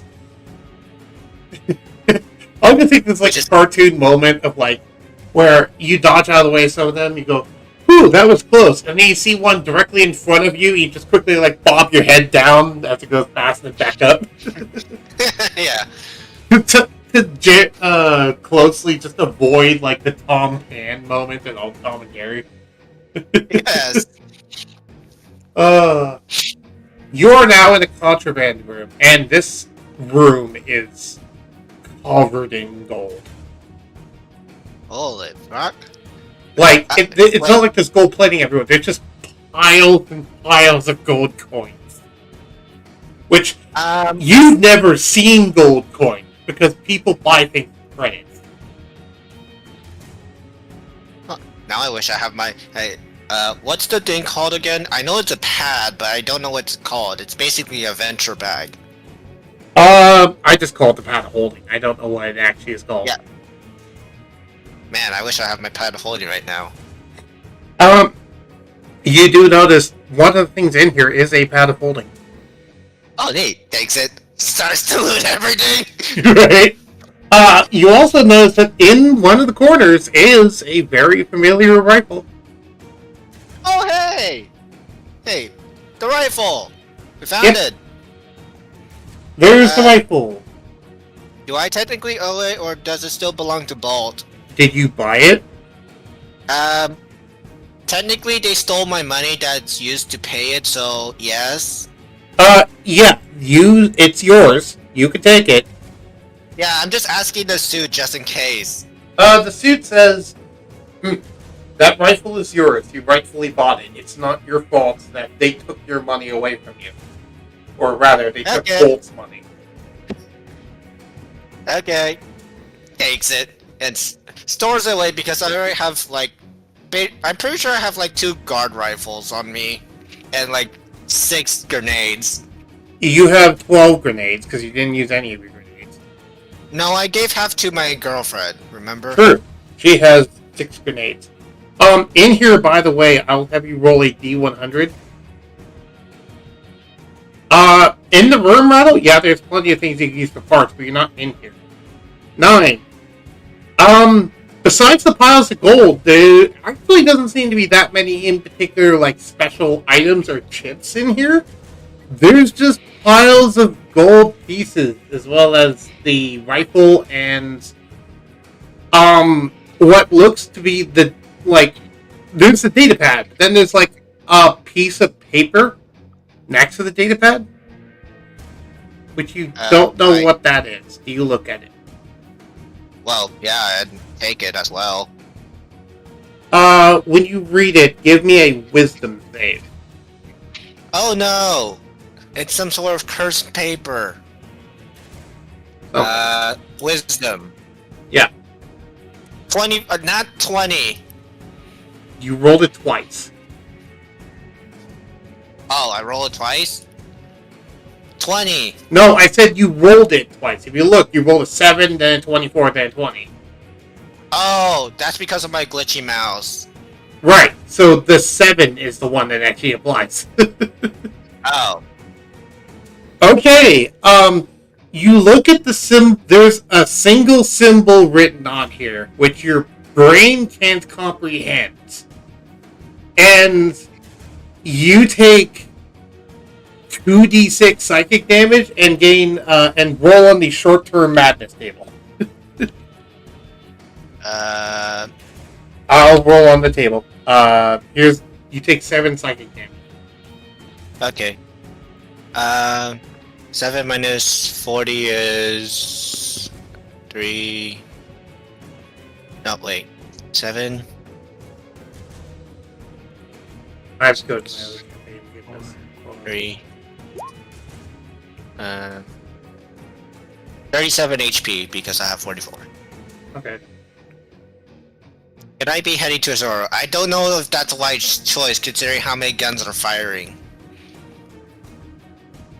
Not likely right now. Besides, it's high up. I don't know how you would get there. Yeah. You could fly the hummingbird there, but that's you yourself probably couldn't physically get there right now. Yeah. Hold on. Let me roll on this table because I just realized Blaine doesn't have this table available, so I need to go to my own campaign and get there.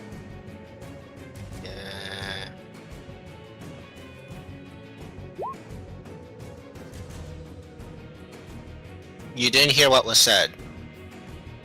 He needs to go to his own campaign to get something. Pretty sure that's what he said. Yeah, because Flame does not have the short-term madness table in this thing. Okay, so... oh no! Oh no!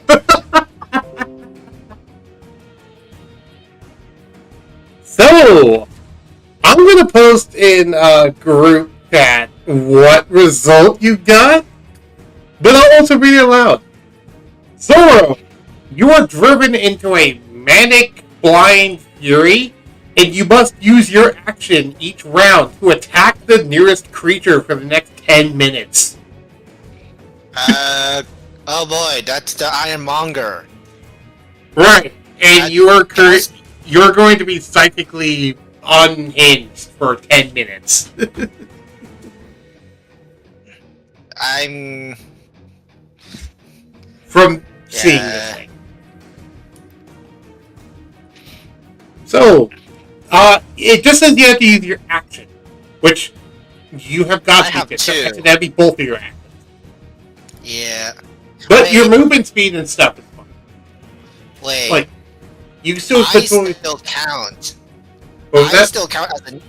still count as a creature, meaning I could technically attack myself. To attack the nearest creature. I mean, yes, but that's not how I choose to interpret this. I choose to interpret it as it has to attack a creature other than you. What you could do, though, is you technically used your actions for this turn, so you could try to move as far away from the Ironmonger as you can. Hopefully attack something that isn't both people. I will tell Ironmonger to... Wait, does talking take up an action? Talking does not take up an action, but also talking's hard for you to do right now in your current mental state. So I'll have you make a wisdom check to see if you can actually speak in a coherent sentence right now. Oh boy. It comes out as a garbled mess. You can say like a few words, but that's about it right now. I'm going to zoom away with my 200 speed while saying something like get away from me or something. Yeah, I'm. Well, the first word I'm going to say is away, and hopefully they can interpret the rest of what my garbles are. Right.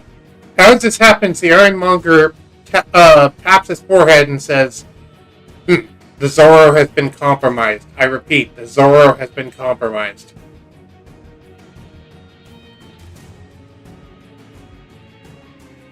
And Bolt takes note of this.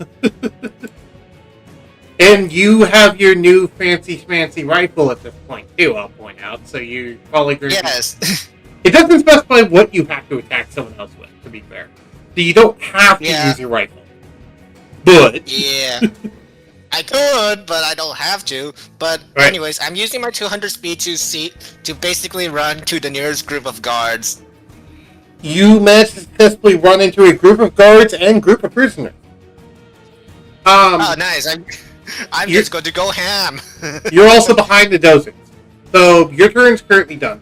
Rattle, you are currently outside the facility. You could drive up to where Bolt is, but like you can't get to where Zoro is currently because he's a bit far away. Yeah. I'm basically a hyper child. If the child is a maniac. Okay.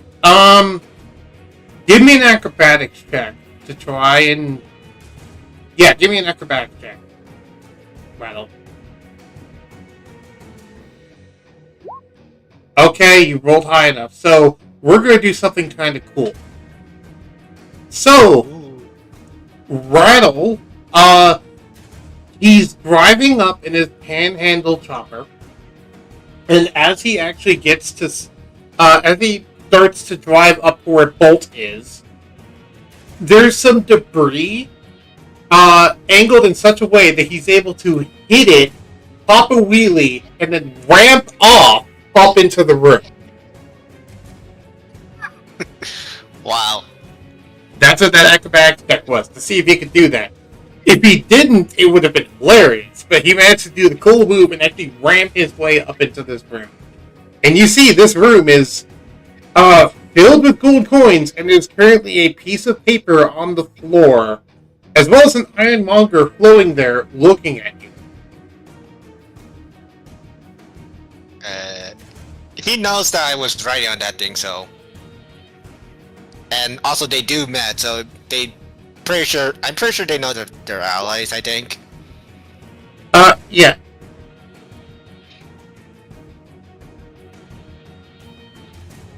The Ironmonger looks at you, nods, burns the paper, and then goes to go after Zoro.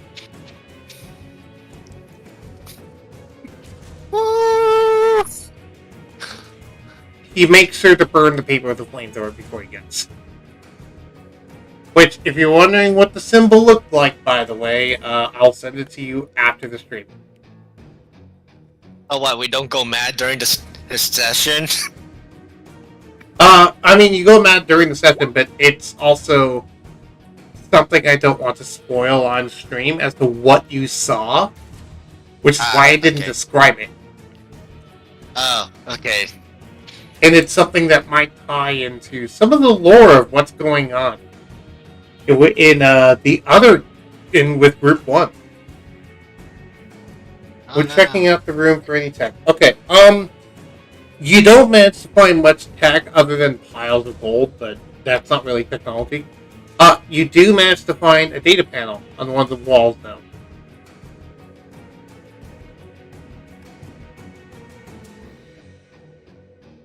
Okay, give me a Arcana check.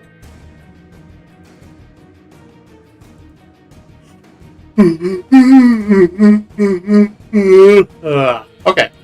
You manage to hack into this, and you get into the central database, which is currently in complete disarray, as it's entire sections of the facility that are offline.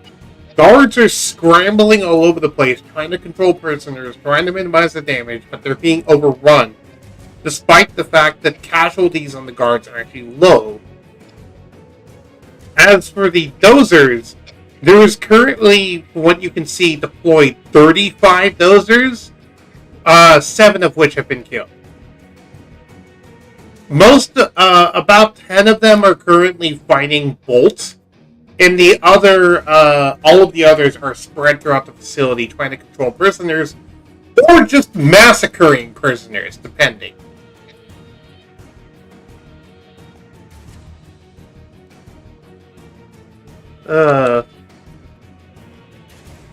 Alright, give me another Arcana check. As you try to deactivate the dozers, you hit a firewall, and you accidentally alerted all of the dozers to your location. Oh no. So now all of them know that you are here, and you have hacked into the network. And exactly where you currently are. Granted, they're going to head to this room, not to your location. So, like, if you leave, they would still head to that room. But, yeah.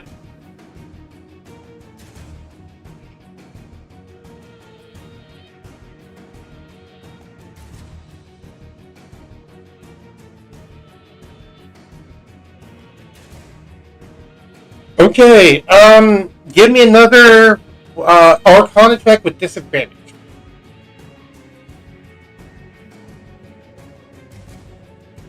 The disadvantage makes that a 10.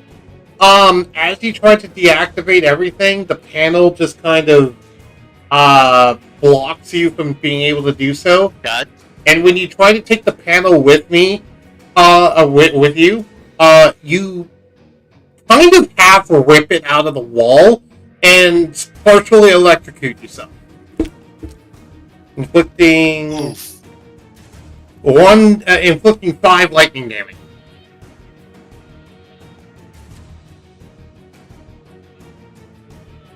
Overall, not fun.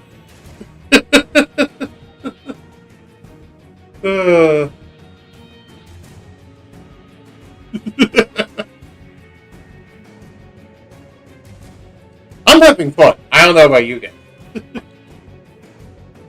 We're hiding the gold. Okay, make a stealth check to try and hide in the gold. Or no, you like mostly cover yourself in gold, but like there's clear black spots visible underneath the gold. But you tried. You tried. We'll see As what someone happens once in the said. coming turns. As someone once said, you screwed yourself. It's fine. It's fine. Lady Luck just kind of fucked me. Not much you can do about that. Anywho, speaking of messing people up, we're back to you, Zoro, and you want to mess up everyone around. Yeah, shoot the guards with the rifle. Oh no, not the rifle. The guard gun.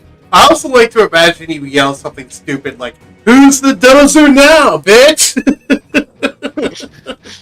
No, As you I'm just going yell, as you just start sounding like a fucking dozer as you just blazing through people with various rifles. Oh no, I'm just going to who yell, "Oh, I am heavy weapons guy." Yeah, okay. So, fire away. Yeah. I'm pretty sure you're not going to allow me to dual wield them. So I'm You just going can to roll try. it. Give me an acrobatics. Acrobatics, yay! 24! Okay, you're in such a rage-induced state, you somehow managed to fucking dual-wield las guns. As you're just firing them at full auto at the targets around you. So, give me 6 attack rolls. Woo! 1, 2, 3, 4, 5, 6. Okay, that was 7. So, 1, 2, 3. 3 of them hit. Roll damage 3 times.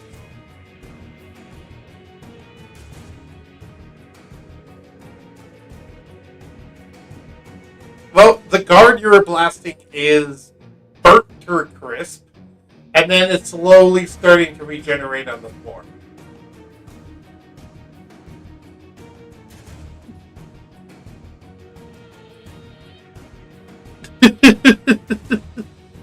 I will give you another wisdom save. I'll give you a wisdom save to try and snap out of the madness. This will happen at the end of every one of your turns, by the way. Nope, you don't snap out yet. You're in need of 15. Oh boy. Okay, so you're still mad. You'll still be mad in the next turn. Rattle. Actually, I'll do the Ironmonger. The Ironmonger manages to make its way over to you and starts flamethrowing the guards near you as it grabs you by the back of your scruff and throws you towards Bolt, actually. Oh boy, here's I go die.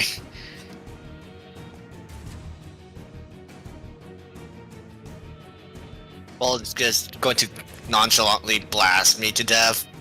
I doubt it.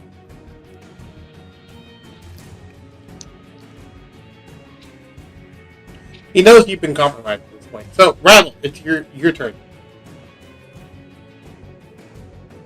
I'll try to hide in the gold better to be unseen. Alright. Bruh. Just, I don't know, move! It's not like they could track you on foot. You try to hide better in the gold to be unseen. You, no. No. I'm pretty sure I looted most of the gold anyways. Yeah. Meaning he doesn't have much gold to pile on. I like to think you try to get more gold onto there, and then you, like, one of the pieces of the gold nearly falls down your throat, and if you're an organic being, you would have started to choke, but you're not organic, so you're fine. You just have a coin in you now. You just have a coin in you now, like a vending machine. What are you going to dispense? Wisdom? Whoop ass. That's what he's going to dispense. Whoop ass. And roll me a D100 to determine something.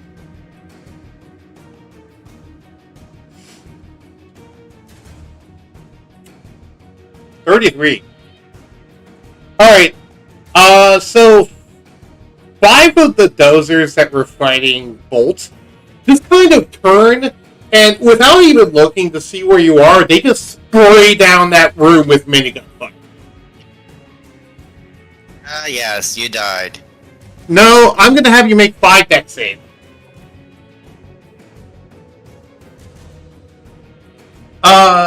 These will be half damage. Sorry, these will be no damage on success, half damage on a fail.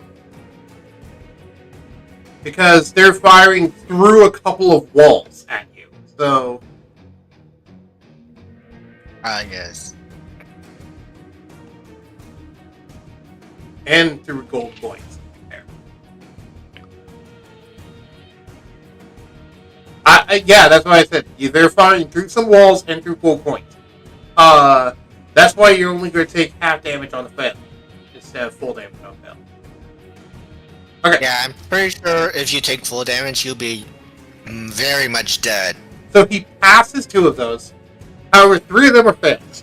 And now let me go look at the dozer and see what the actual stat block on their gun is. I forget. Yes, I did this without even knowing what the stat block on their gun is. Consider. Sorry, go ahead. Never mind. I was about to point out that Bolt was taking no armor damage, but I realized he made it out of something like, I don't know, vibranium or something. He is immune to piercing damage. Each of them do 2d12, and I just remembered they have 4 attacks, but I'm going to say they only did 1 of their attacks there, and the rest of the attacks are back at firing on Bolt. So that means that we'll just roll for the 3 attacks that did hit. So 1, 2, 3. So dividing each of those by adding them together, dividing them by 2. 3, 19, that's 34. Divided by 2, that is 17. Exactly your HP. Well, he's dead. Wild Darkstar is not dead. He's at 0 HP. He's basically dead. He's gonna have to start making death saving throws, I think. I would save him, but I'm not there. And I don't know what's happening to him. And the dozer after this say target down. And thankfully, the dozer are now no longer pursuing him. For now. Because they consider him dead. Can't my hummingbird heal me? Your hummingbird's nowhere nearby. Also, it doesn't have any innate healing spells because it would be using its reaction to use a spell that you cast through it, which requires you to use an action, which you can't do if you're unconscious. Again, it would only be able to cast Mending if you casted Mending through it. Yeah, it's basically a paradox. Basically, yeah, you kind of can't heal yourself. That's part of the point. You are at 0 HP, though, thankfully. You're not at negative HP. So this makes this a little bit easier. Yes, negative HP is a thing in my campaign. I'm pretty sure when he reaches maximum negative, he would die. That would be full death, yes. Okay, but someone can come and try to either stabilize you or rescue you. So,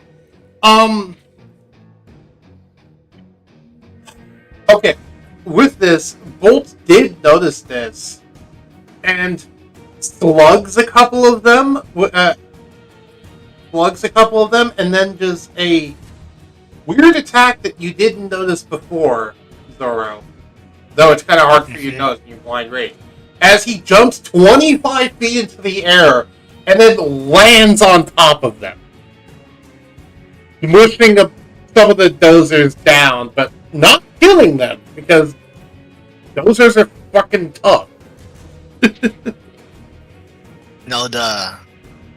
I mean, you try having like a 20-ton robot land on you and not die from it. Yes. And these dozers did not die from it. None of them did, actually. Because I think the dozers have like 400 HP or something. I remember correctly. 400? Yeah, 400. These are the full power dozers, not the lesser dozers that Flame unleashed. Oh, before. that makes a lot more sense. Yeah, the lesser dozers have like 100 or something HP. No, the ones I originally statted up were 355 HP each, and having resistance to most damage types. Yeah, that would explain why they one time survived that one explosion I threw. Yeah, that would explain it.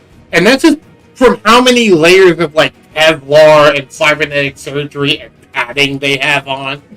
Like, what's the one thing they said in Payday 2 where you basically become a 16-ton gorilla or something like that? 16-pound gorilla suit or something? I don't. Who knows? I don't Probably remember Payday like the 2. suits from Go ahead. I just imagine that they're wearing the suits from like One Punch Man or something like that. Ah, no. They are literally modeled after bulldozers from Payday 2. If you haven't ever seen it, watch the Russian Badgers videos from Payday 2. You'll laugh your ass off. Anyway.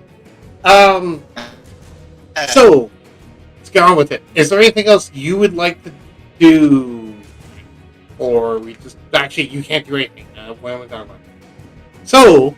Yeah, you can't do anything, and I'm still in madness. Zoro! You're currently being flown towards a thing. I'll have you roll a D100 Oh boy. to determine who you shoot at. Roll. I'm pretty sure if I roll Bolt, I'm pretty sure he'll be fine. 58. 58. Okay. You managed to coordinate yourself enough that you fire at the dozers and not at the Monger or Bolt. Woo! Yes, your hummingbird would be going crazy since you're unconscious. So would your steel defenders, actually. Wait, Linda's on one of them. Yeah. That's a thing that's happening in the background.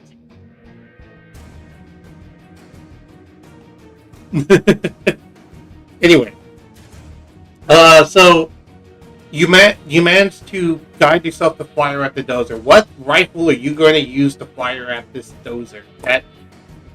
We'll just say that you pick one of the ones that was previously stomped under Bolt's boot and has about 100 HP left. I'm pretty sure I'm still dual wielding both of my guard guns unless I drop them during flight. You did get thrown, so give me an acrobatics check to see if you held on to them or not. 18! Okay, you managed to hold on to them. Do I just straight up roll 6 Yeah. accuracy? Go ahead and roll 6 more. 3...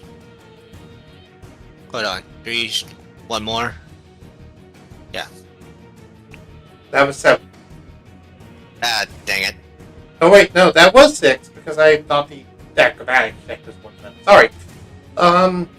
So, what's the dozer's AC? I forget. Let me check.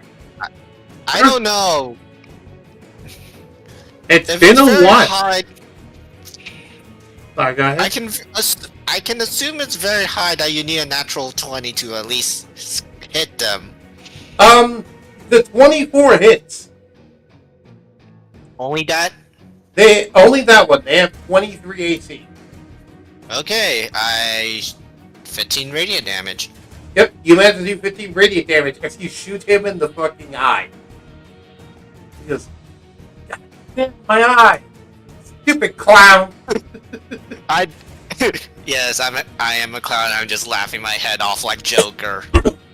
You're laughing like a jackal right now. Speaking of jackal, make me a wisdom save. I am probably still insane. Yes. Yep, you're still madness stricken. Yeah, you said I need 15. Okay. Now we Sure. will flash over to someone else, actually. So, we will flash over to, Linda. Linda was currently making her way, has currently made her way to Ghost, and is now talking to Ghost. When the steel defenders start going haywire from Rattle being knocked out, Linda looks concerned at that and says, maybe we should go help them. Ghost kind of groans, says, fine, but I'm not getting myself killed over it, okay? He goes, yay, thank you, and then gives her a hug. Wait, are we friends? Evidently they had a bonding moment while you're gone. As Ghost and Linda come to go, quote, save their boy. Because Linda wanted Ghost to help save her boyfriend. So, madness. That's interesting. They were going to ride the Steel Defenders there, but Linda doesn't know what to do, but Ghost says, I have this covered. And then she presses a button on the side of her leg, and a little panel comes off and then expands, and when she drops it, it turns into a hoverboard. Oh boy, from Ben 10. Yeah, or from Back to the Future, if you know that one. Oh yes, I also know that one. Yeah, and it's a long enough hoverboard for both of them to ride on it, because it can extend itself as needed. So, yeah, she manages to extend it and then fly towards you guys on the hoverboard. It's going to take her another turn to get to where Rattle is, which is where she's headed. But, still. Because she also heard the ping that all the dozers heard. I will point out. Ah.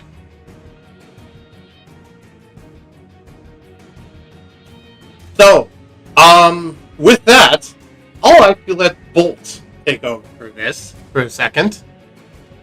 Wait, Flame's here? Sorry, go ahead. I asked, oh, is Flame here? And I checked Discord and see no. No. That's not who I meant by Bolt. As Bolt actually I say looks at you, the top of his mech turns, which you'd assume would be his head, and grabs you and holds you in his giant clawed hands, not crushing you, but restraining you. Give me a strength saving throw to try and resist. You would try to resist because you're currently under ban.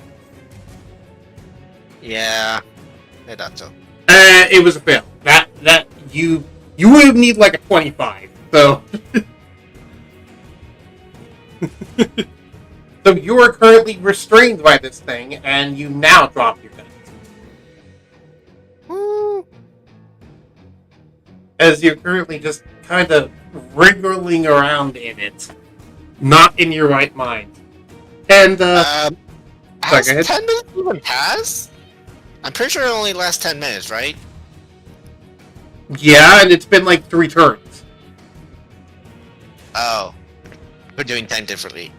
Yeah, we're currently doing turns, yeah, so it's been about 24 seconds. 24. Oh boy. However, you won't have to worry about madness for long, because, then you get shot in the neck by something sharp. Oh boy, it's a bullet. I died. No, it's a syringe. You got knocked out. As the Ironmonger had fired a dart from his arm that was a knockout dart. Knockout dart with strong enough stuff to knock out an elephant. So, you're out like a light. I'll let you make a con save if you want to. We'll make a death saving throw on your turn, Will. But yeah. No. You are currently unconscious. But this did snap you out of your madness. You're just now asleep. For how long? I don't know. Yep. Until Bolt's done with you, I'd assume. Yeah. Which, this is not the first time you've been knocked out and dragged somewhere. Becoming a reoccurring thing with you, character. Yes. And with that, Bolt puts you Bolt opens the top pouch, puts you inside the mech, and then closes the hatch. You're currently asleep, but you're sleeping right next to Bolt, which would let you see his face for the first time if you're actually awake. No, I'm pretty sure I've seen his face before when I gave him the cigarettes. Sure. Cigarettes. Cigars. Yeah, cigars. Yeah. Anyway. Wait, was that Bolt or was it someone's? I guess that was Bolt, yeah. Well, Bolt was the one that bought them. That's what it was. It wasn't originally his, but he bought them. I forget. Doesn't matter. So now Rattle, yes. Rattle, I'll have you make a death saving throw at the end of your turn. Which, you can't take a turn. So go ahead and make a death saving throw. You need to roll higher than a 10. So just roll a regular d20, and you need to roll higher than a 10. 19! You're fine. So successes don't matter. Basically, how it works is that you need to roll death saving throws until you either get 3 successes or 3 failures. You get 3 failures, you die. If you get 3 successes, you stand back up with 1 hit point. But if you roll that 20, you automatically stand back up with 1 hit point. I'm just telling people at home in case they forgot, and telling you guys in case you didn't know. I know that Rattle knows because he's experienced death saving throws in the other campaign.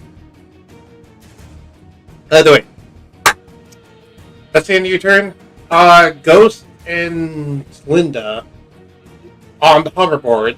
They kind of left the steel defenders behind. They're still malfunctioning in the other place. They've reverted back to more or less normal animals.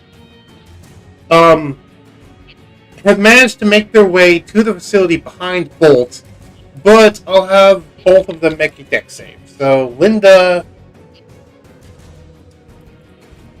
you don't have a very good dex. Ooh. Yeah, that's not good. Ghost has a really good dex. And yeah, she's fine. Linda does get hit by one of the bullets. And actually has a small gash torn out of her left side. Which makes her furious, and she fires a scorching ray at the person who did it. Which was one of the dozers. So 1d20 plus 3, I believe it was. 3 times. 1, 2, 3. She misses with all 3 of them.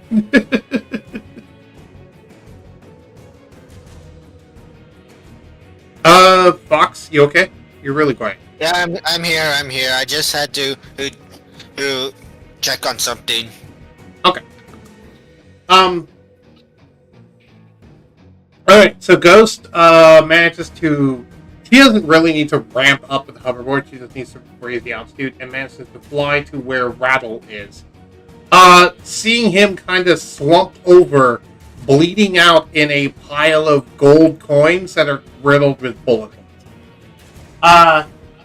Ghost Ghost gets off the hoverboard, walks over, and pulls out a med kit to make a medicine check. He's not very good at this, so I'll just have her roll. 13. Okay, she manages to stabilize Rattle Dark Star so he no longer has to make death saving throws. Yay, he lives. Yeah, she doesn't have anything to heal him, but she did at least stabilize the bleeding, so he won't die, as long as he doesn't take any more damage. He can assume this. Sorry, go ahead. I can assume this is when he can cast heal on himself. No, actually, this is not, because he's still unconscious. He just is not going to die. He's probably still going to be out for at least a while. I'd give it at least a minute. If not, an entire hour. By the way, this is where I'm going to start wrapping this particular thing up, because Rattle is unconscious, and so is Zoro, so neither of your characters would know what's going on right Yeah, So, I can assume we're going to zoom to the aftermath. yes, I will actually give you a choice. We can either zoom to the aftermath or call the stream here. I still have time, so we can do the aftermath. Okay, I still got an hour as well. I just thought I would offer since it's a nice place. But sure, we'll Yeah. keep going. Alright. And I will now switch the music. No, wait, that's copyright. But because the thing I was playing before was the Ancient Construct Fight music, which is from Bardify, which is non-copyright music. Specifically, it's made for non-copyright D&D streams. Yay. Now I'm going to do this one, the Arctic Wilderness music. Which I don't know what it is, but it sounds cool. So, as we come back to you two, the first one to wake up is actually Rattle Darkstar, as he's currently laying out in a snowy field. Nearby, he's out deep into the snowy field. Nearby, there is Ghost, who seems to be meditating. Linda, who's sitting beside Zorro, making just seemingly sitting there. And your Steel Defenders and Hummingbird, who are all huddled around you, Randall. As well as the hoverboard and the motorcycle.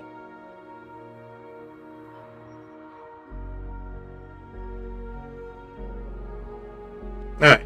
You can begin to heal yourself and your creations as you're using mending on all of them. And this is actually where I'm going to use the map that Rattle sent me. As you do notice, there is a building nearby. That building seemingly being... Oh, what did they used to call it back in the day? A tavern? Yeah. Yeah, a tavern. Tavern. Mm-hmm.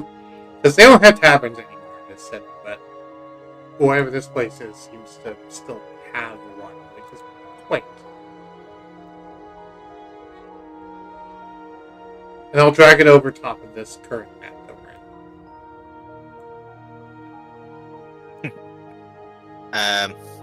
I think you have it on the wrong layer. I know. I'm going to move it. I need to set it up first before I do that.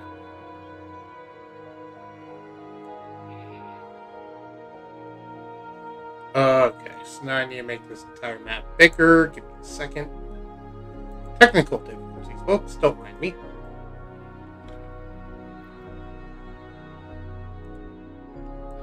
Pay no attention to the white void. Wait, White Void? I still see the prison. You still see the prison now? Oh, that White Void. Below the prison. Yeah.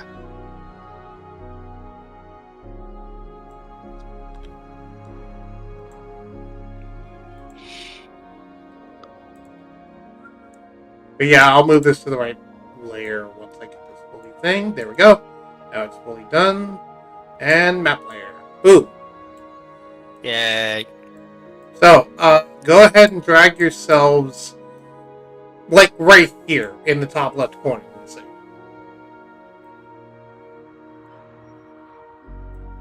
Well, I don't have a token for Linda. But, can I just get, like, a generic female? We can make her... you can make her sheet later, so just drag a generic right now. Oh, yeah. I'm going to just drag in a generic, tiefling woman. Sure. We'll use this. That's a tiefling from Acquisitions Incorporated, which is a recent book we got.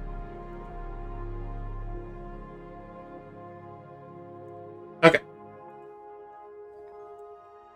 That works. However, you're not there's also, so, Rattle, as you're looking around, you notice As you start to heal, you look behind you. There is also a large, looming figure back there as well. As this is also... I mean, technically this thing's, like, way over here, but, like, I'll just put it here for now. Oh, we can see it. Yeah. As there is this, which you recognize as being... Well, you don't, but the audience recognizes as being the mech that Bolt is in. And where Zora was kept. Linda says... Okay. What was that, Fox? No, just talking to myself. Okay. Linda says, I'm doing fine. I'll feel better once he's actually awake. And Bolt pipes up with a slightly garbled voice, so you can still tell it's Bolt, and says, he'll be awake in about an hour. The tranquilizer should wear off by then. To wake him up early would be a bit of a hassle because of his mental state. But by the time he wakes up, it should be fine.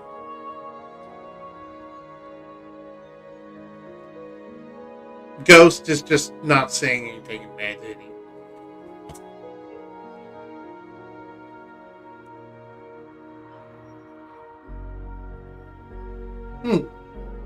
That is true. That chip does speed up his metabolism. Yeah. Hey Fox, roll me a con save. Oh boy. I just put away my sheet. Okay. Con save. That is a 12. Okay. I'll just do this because it's funnier. So suddenly, as this conversation's going on, you bolt awake from a nightmare and say, and just say something random and scary from your nightmare.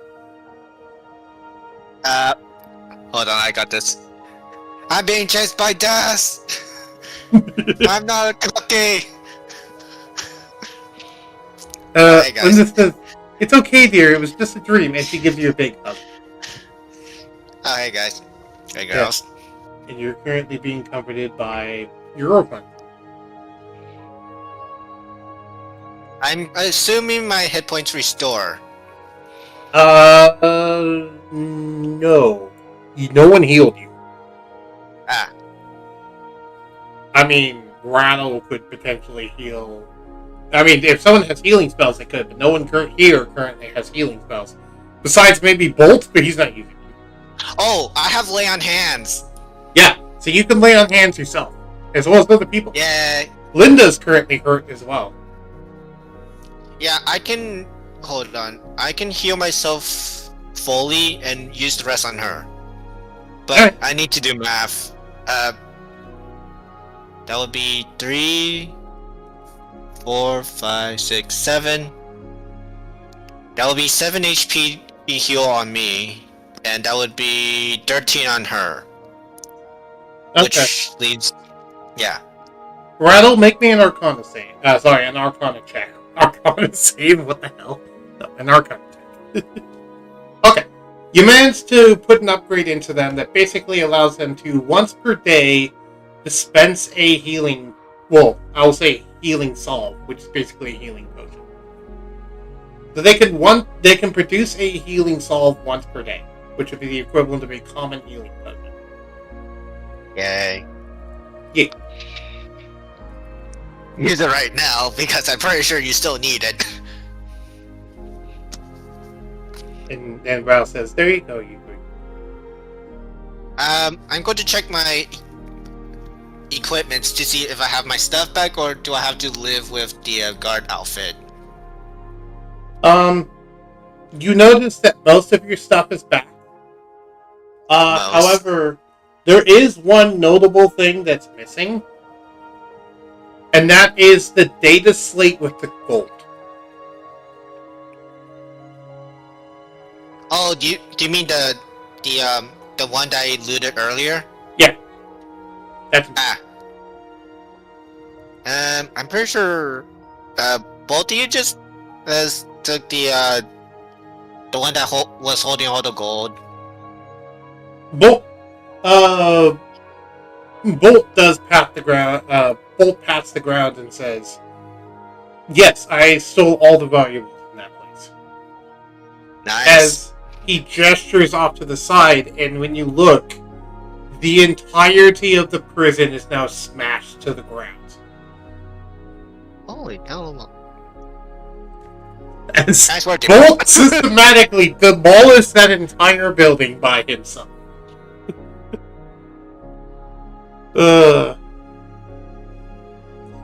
I will point out, by the way, his mech not only does lots of damage, it's immune to bludgeoning, and it does triple damage to objects. So, yeah, no, it could reasonably do that in a small time frame. Nice work. Bolt says, "No one crosses me. And besides, I don't get to deploy this toy much." And he just kind of chuckles inside of his suit. Glad I gave you a reason to use your best thing. Yeah. Oh, this isn't my best thing, but it's one of them. It's nice to get my hands dirty for once. Oh, What? also, here.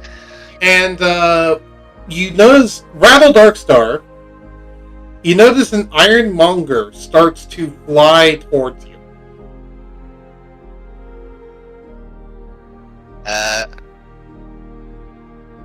I'm pretty sure the gold taken was used to pay for that thing. So, as the ironmonger flies towards you, it lands in front of you, Rattle, and then opens up and reveals there's no occupant inside. However, there is enough space for you to go inside, and Bolt says, "Given the interest that both of you showed in this, and given the fact that Zora already has a fancy gun, I figured why not give your other compatriots a fancy toy to play with." Ah, nice. So, Rattle, you have gained a powered armor suit that you can wear and attune to. That is your fancy toy.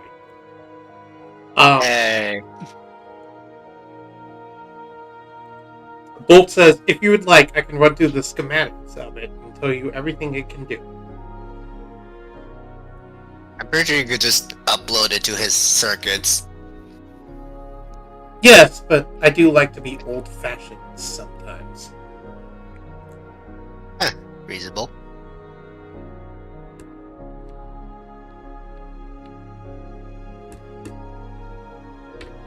I'll wait for Raoul's type.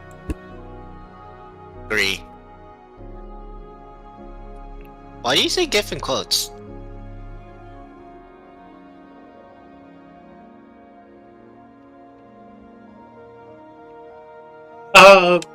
Bolt says, do you not trust me?"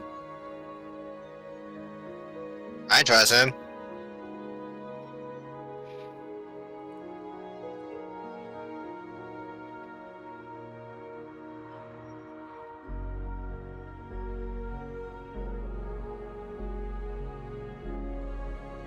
Linda and Ghost are just kind of sitting quietly and happening.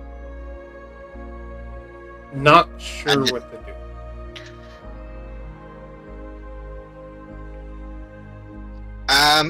Rattle, I don't know what to tell you, but I'm pretty sure her bolt would put like some sort of safeguard to make sure it's you that's wearing it and not some random sicko that's trying to be you. Bolt, the mech nods and says, "You're very right. This suit has already been coded to your cybernetic signature. If anyone else tries to write it, it will, let's just say, Iron Maiden. try to override their mind and or kill them." Huh. Also, the suit has a form of autopilot. It's not full autopilot, but it can defend itself if its wearer is unconscious inside of it. Neat. Anyway, I would like to tell you what this suit can do. And with that, I would like both of you to look at the powered armor note that is actually in the journal now that you can go look at. Because I wrote up an entire note for this. Believe it or not, normal D&D has a powered armor. I just took it and tweaked it and made it fit this campaign. So, would you like to read the toy that Randall just got? I am currently reading it.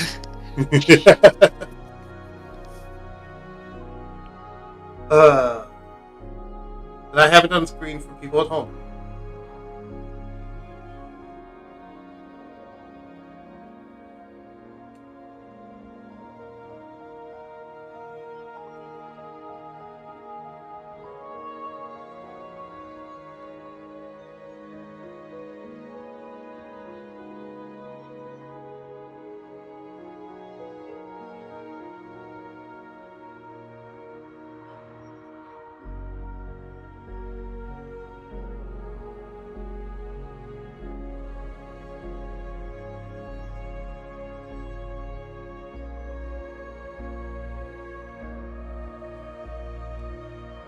So yeah, it has a lot of features.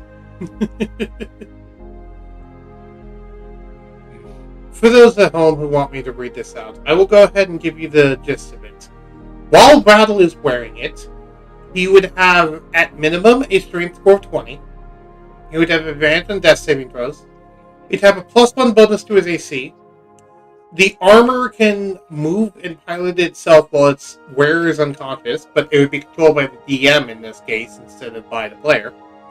While also putting you into a form of stasis so that you don't actually permanently die from death saving throws. And you can, and it has a number of features it can do based off of charges. Charges can either be, charged up electricity-wise, or pull from the life force of the user. So you can either use charges or HP to power some of these abilities. Yes, it is incredibly useful. Possibly risky. Rattle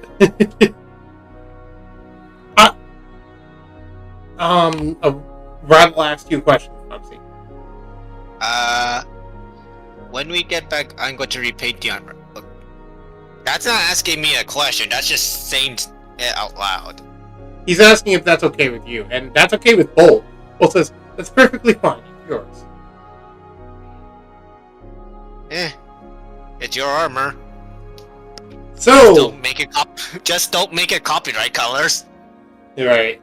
So, the abilities that he can use are... for 1 charge or 5 hit points, he can emit a force field. Sorry. The following abilities he can do for either 1 charge or 5 hit points. He can either emit a force field to gain 66 plus 5 temporary hit points, fire an arm-mounted laser with a +10 to hit, range 100 to 300 feet, 1 target, 3d radiant damage, or a 5th level magic missile spell. He can fill the armor with air, allowing him to breathe normally, even within in any environment for up to an hour. But he's a construct, but Rowlark is a construct, so he doesn't need to worry about that anyway. He can gain dark vision up to a range of 60 feet for an hour, or he can double his walking speed up to for 1 minute. However, if he expends multiple charges, then something else he can do is...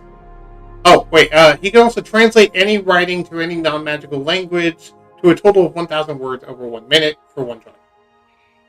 However, he also has boosters in it that he can activate, which we talked about that before with you, Foxy. Yeah. These would allow him to fly at a speed of 10 feet per round times the number of charges expended.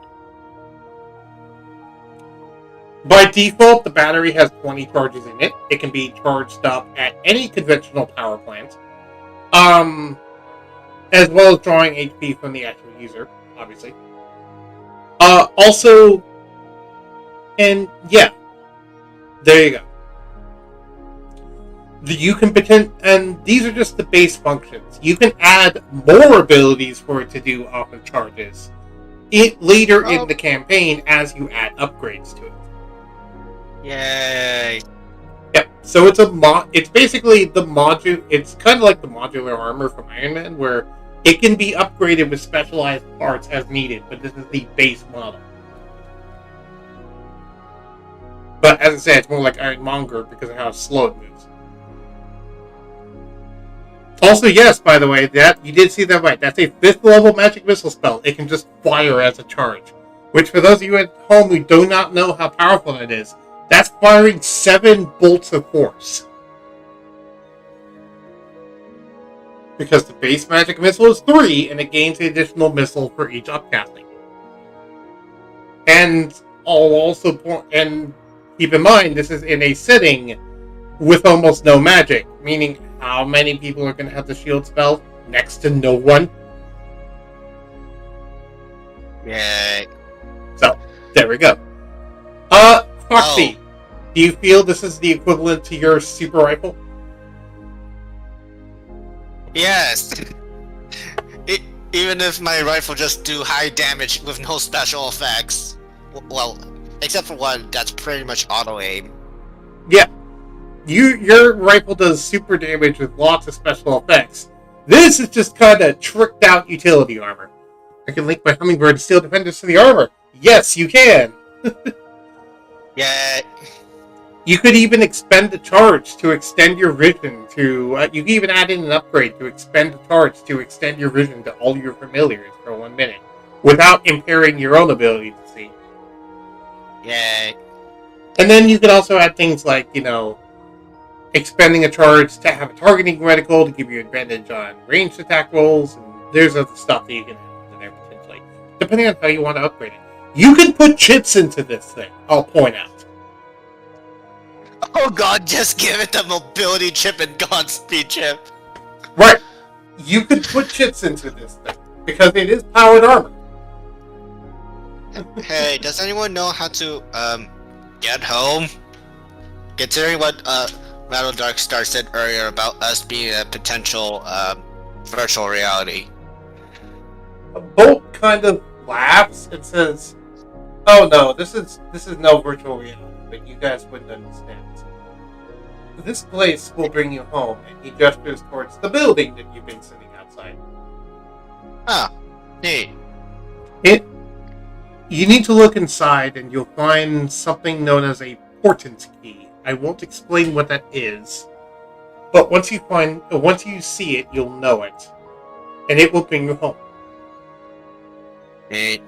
I'm assuming you won't explain it because it would probably melt our minds trying to understand it. That and confidentiality. Fair enough. After all, information is power, and I do try to be the one to control all the information. As for me, I have my own way home. See ya, guys! And with that, he snaps the finger on one of his gloved hands and disappears. The entire mech disappears. Oh. Yeah. Neat. Oh, I should probably delete this thing. Yeah. Oh, by the way, if you want to know what the actual powered armor looks like, that's what that image was that I dragged in earlier.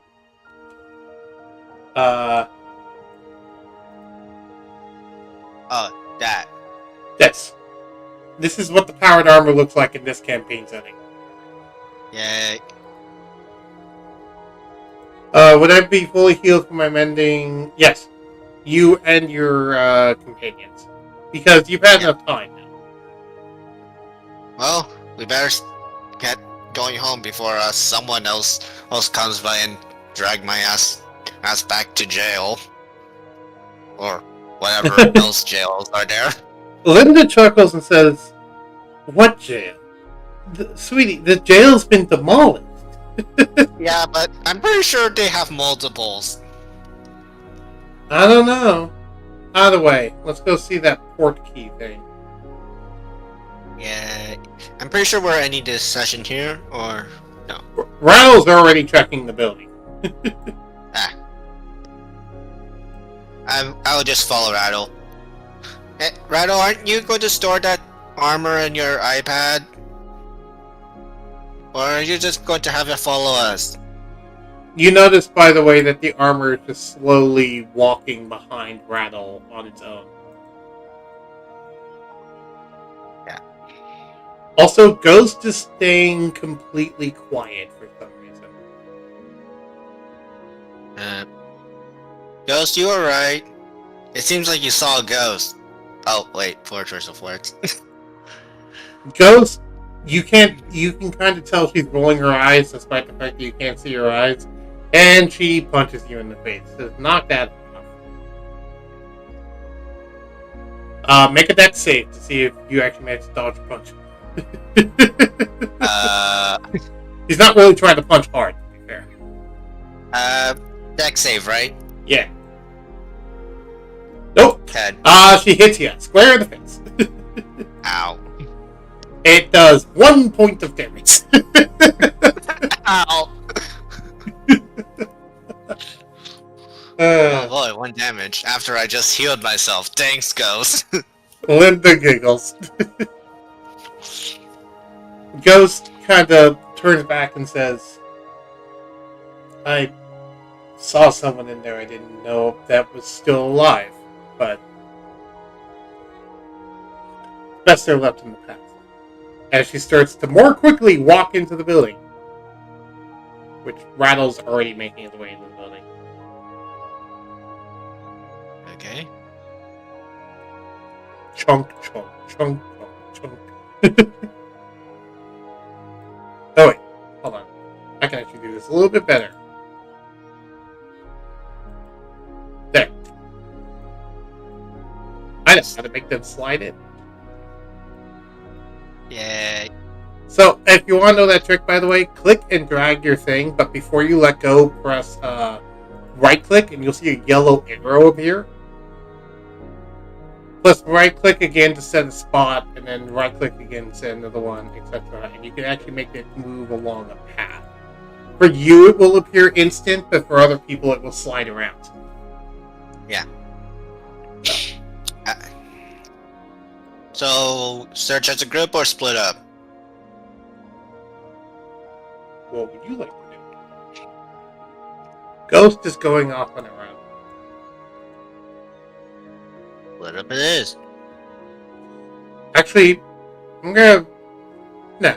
Ghost just starts climbing up one of the walls onto the ceiling. While Darkstar is heading downstairs. Where are you going? What room calls to you?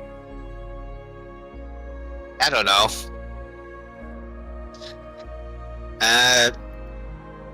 How many rooms are there in this building?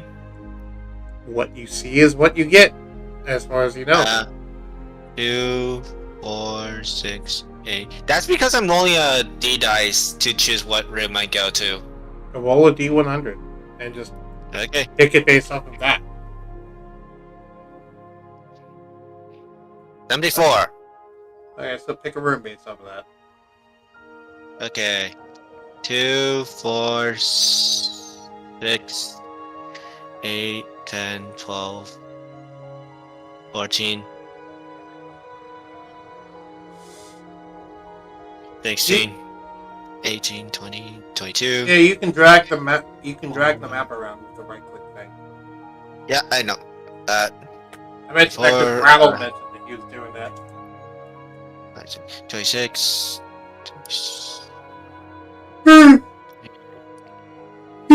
30, 32, 34, 30. There's 35 rooms, so, I guess here? Okay. I will have everyone make an investigation check. With advantage or disadvantage? Just straight investigation. Here is Linda. Here is Ghost. 21.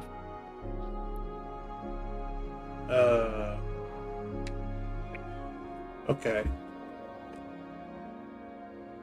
Ghost, Fox. So, Foxy, you happen to notice that there's an old shoe on the floor that you recognize, but you don't know from where. Rattle Darkstar, you happen to notice that there's a lamp in the corner that you remember from an old summer home you used to visit. Ghost finds something that she would rather I not say on stream for a private reason, but she finds something significant to her as well. Linda doesn't find anything of note. I poked the shoe. When both of you go and touch your objects as well as Ghost, you disappear entirely. Oh no, I left her. You and all of your companions disappear. Except for Linda, who still has to find her thing. And when you reappear, you wake up. Back in the prison! Back in the engineering bay. You wake up at your desk, sitting in front of a computer, wondering if all that was a dream. Except, you know it's probably not a dream, because you look at your side, and you see two things. One, a picture that you snapped of you and Linda, and two, your rifle. Oh, yeah. As for you, Rebel, you're sitting in front of your computer, petting one of your steel defenders. However, you're also currently wearing your powered armor while sitting in front of the computer, so you know that wasn't a dream. Like, you appeared here wearing your powered armor. I go check on the workers. Guess who's back? Back again. Zoro's back. Back again. The workers, are gone. The Wait, workers what? aren't here. What happened? That's a good question. And I with that mystery underfoot, we will call the stream here. Okay.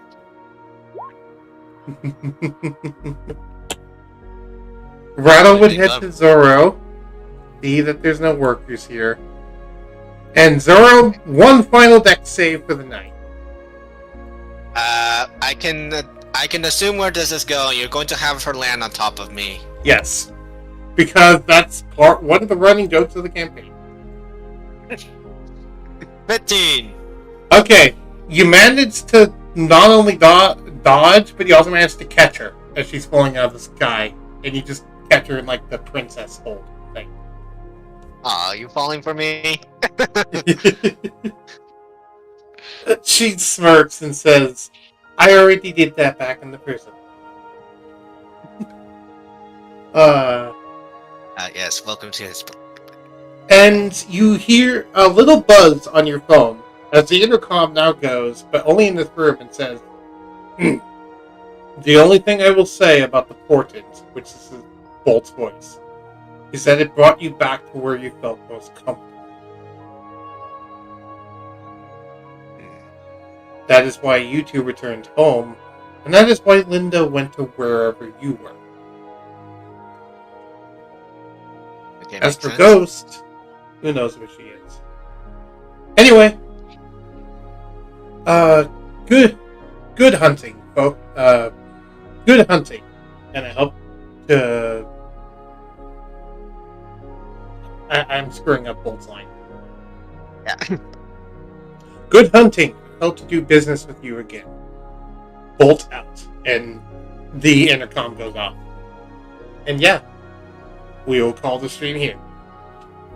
Yay! That was fun. What did you think of that D&D thing? Awesome! Was it everything that you wanted it to be? Yes. It went better than I thought it would. I'm going to be honest. We only have one near death. Yeah, and I'm surprised. I was worried about accidentally killing off Linda's character at one point, but thankfully it didn't happen. Yes, because I'm fast as frick. No one can catch me. Right. And, I mean, this leads to the question, like, What was up with all the reanimating guards? I will say, you did notice that, by the way. When the entire place is destroyed, but all the guards were still standing in the wreckage just fine. The dozers were dead, but the guards weren't. Oh, that's something. That's something indeed, and Rattle left. Alright, and I'm going to actually end this game here. So, Yeah. thank you everyone for watching, if indeed you still are, and I'll talk to y'all later.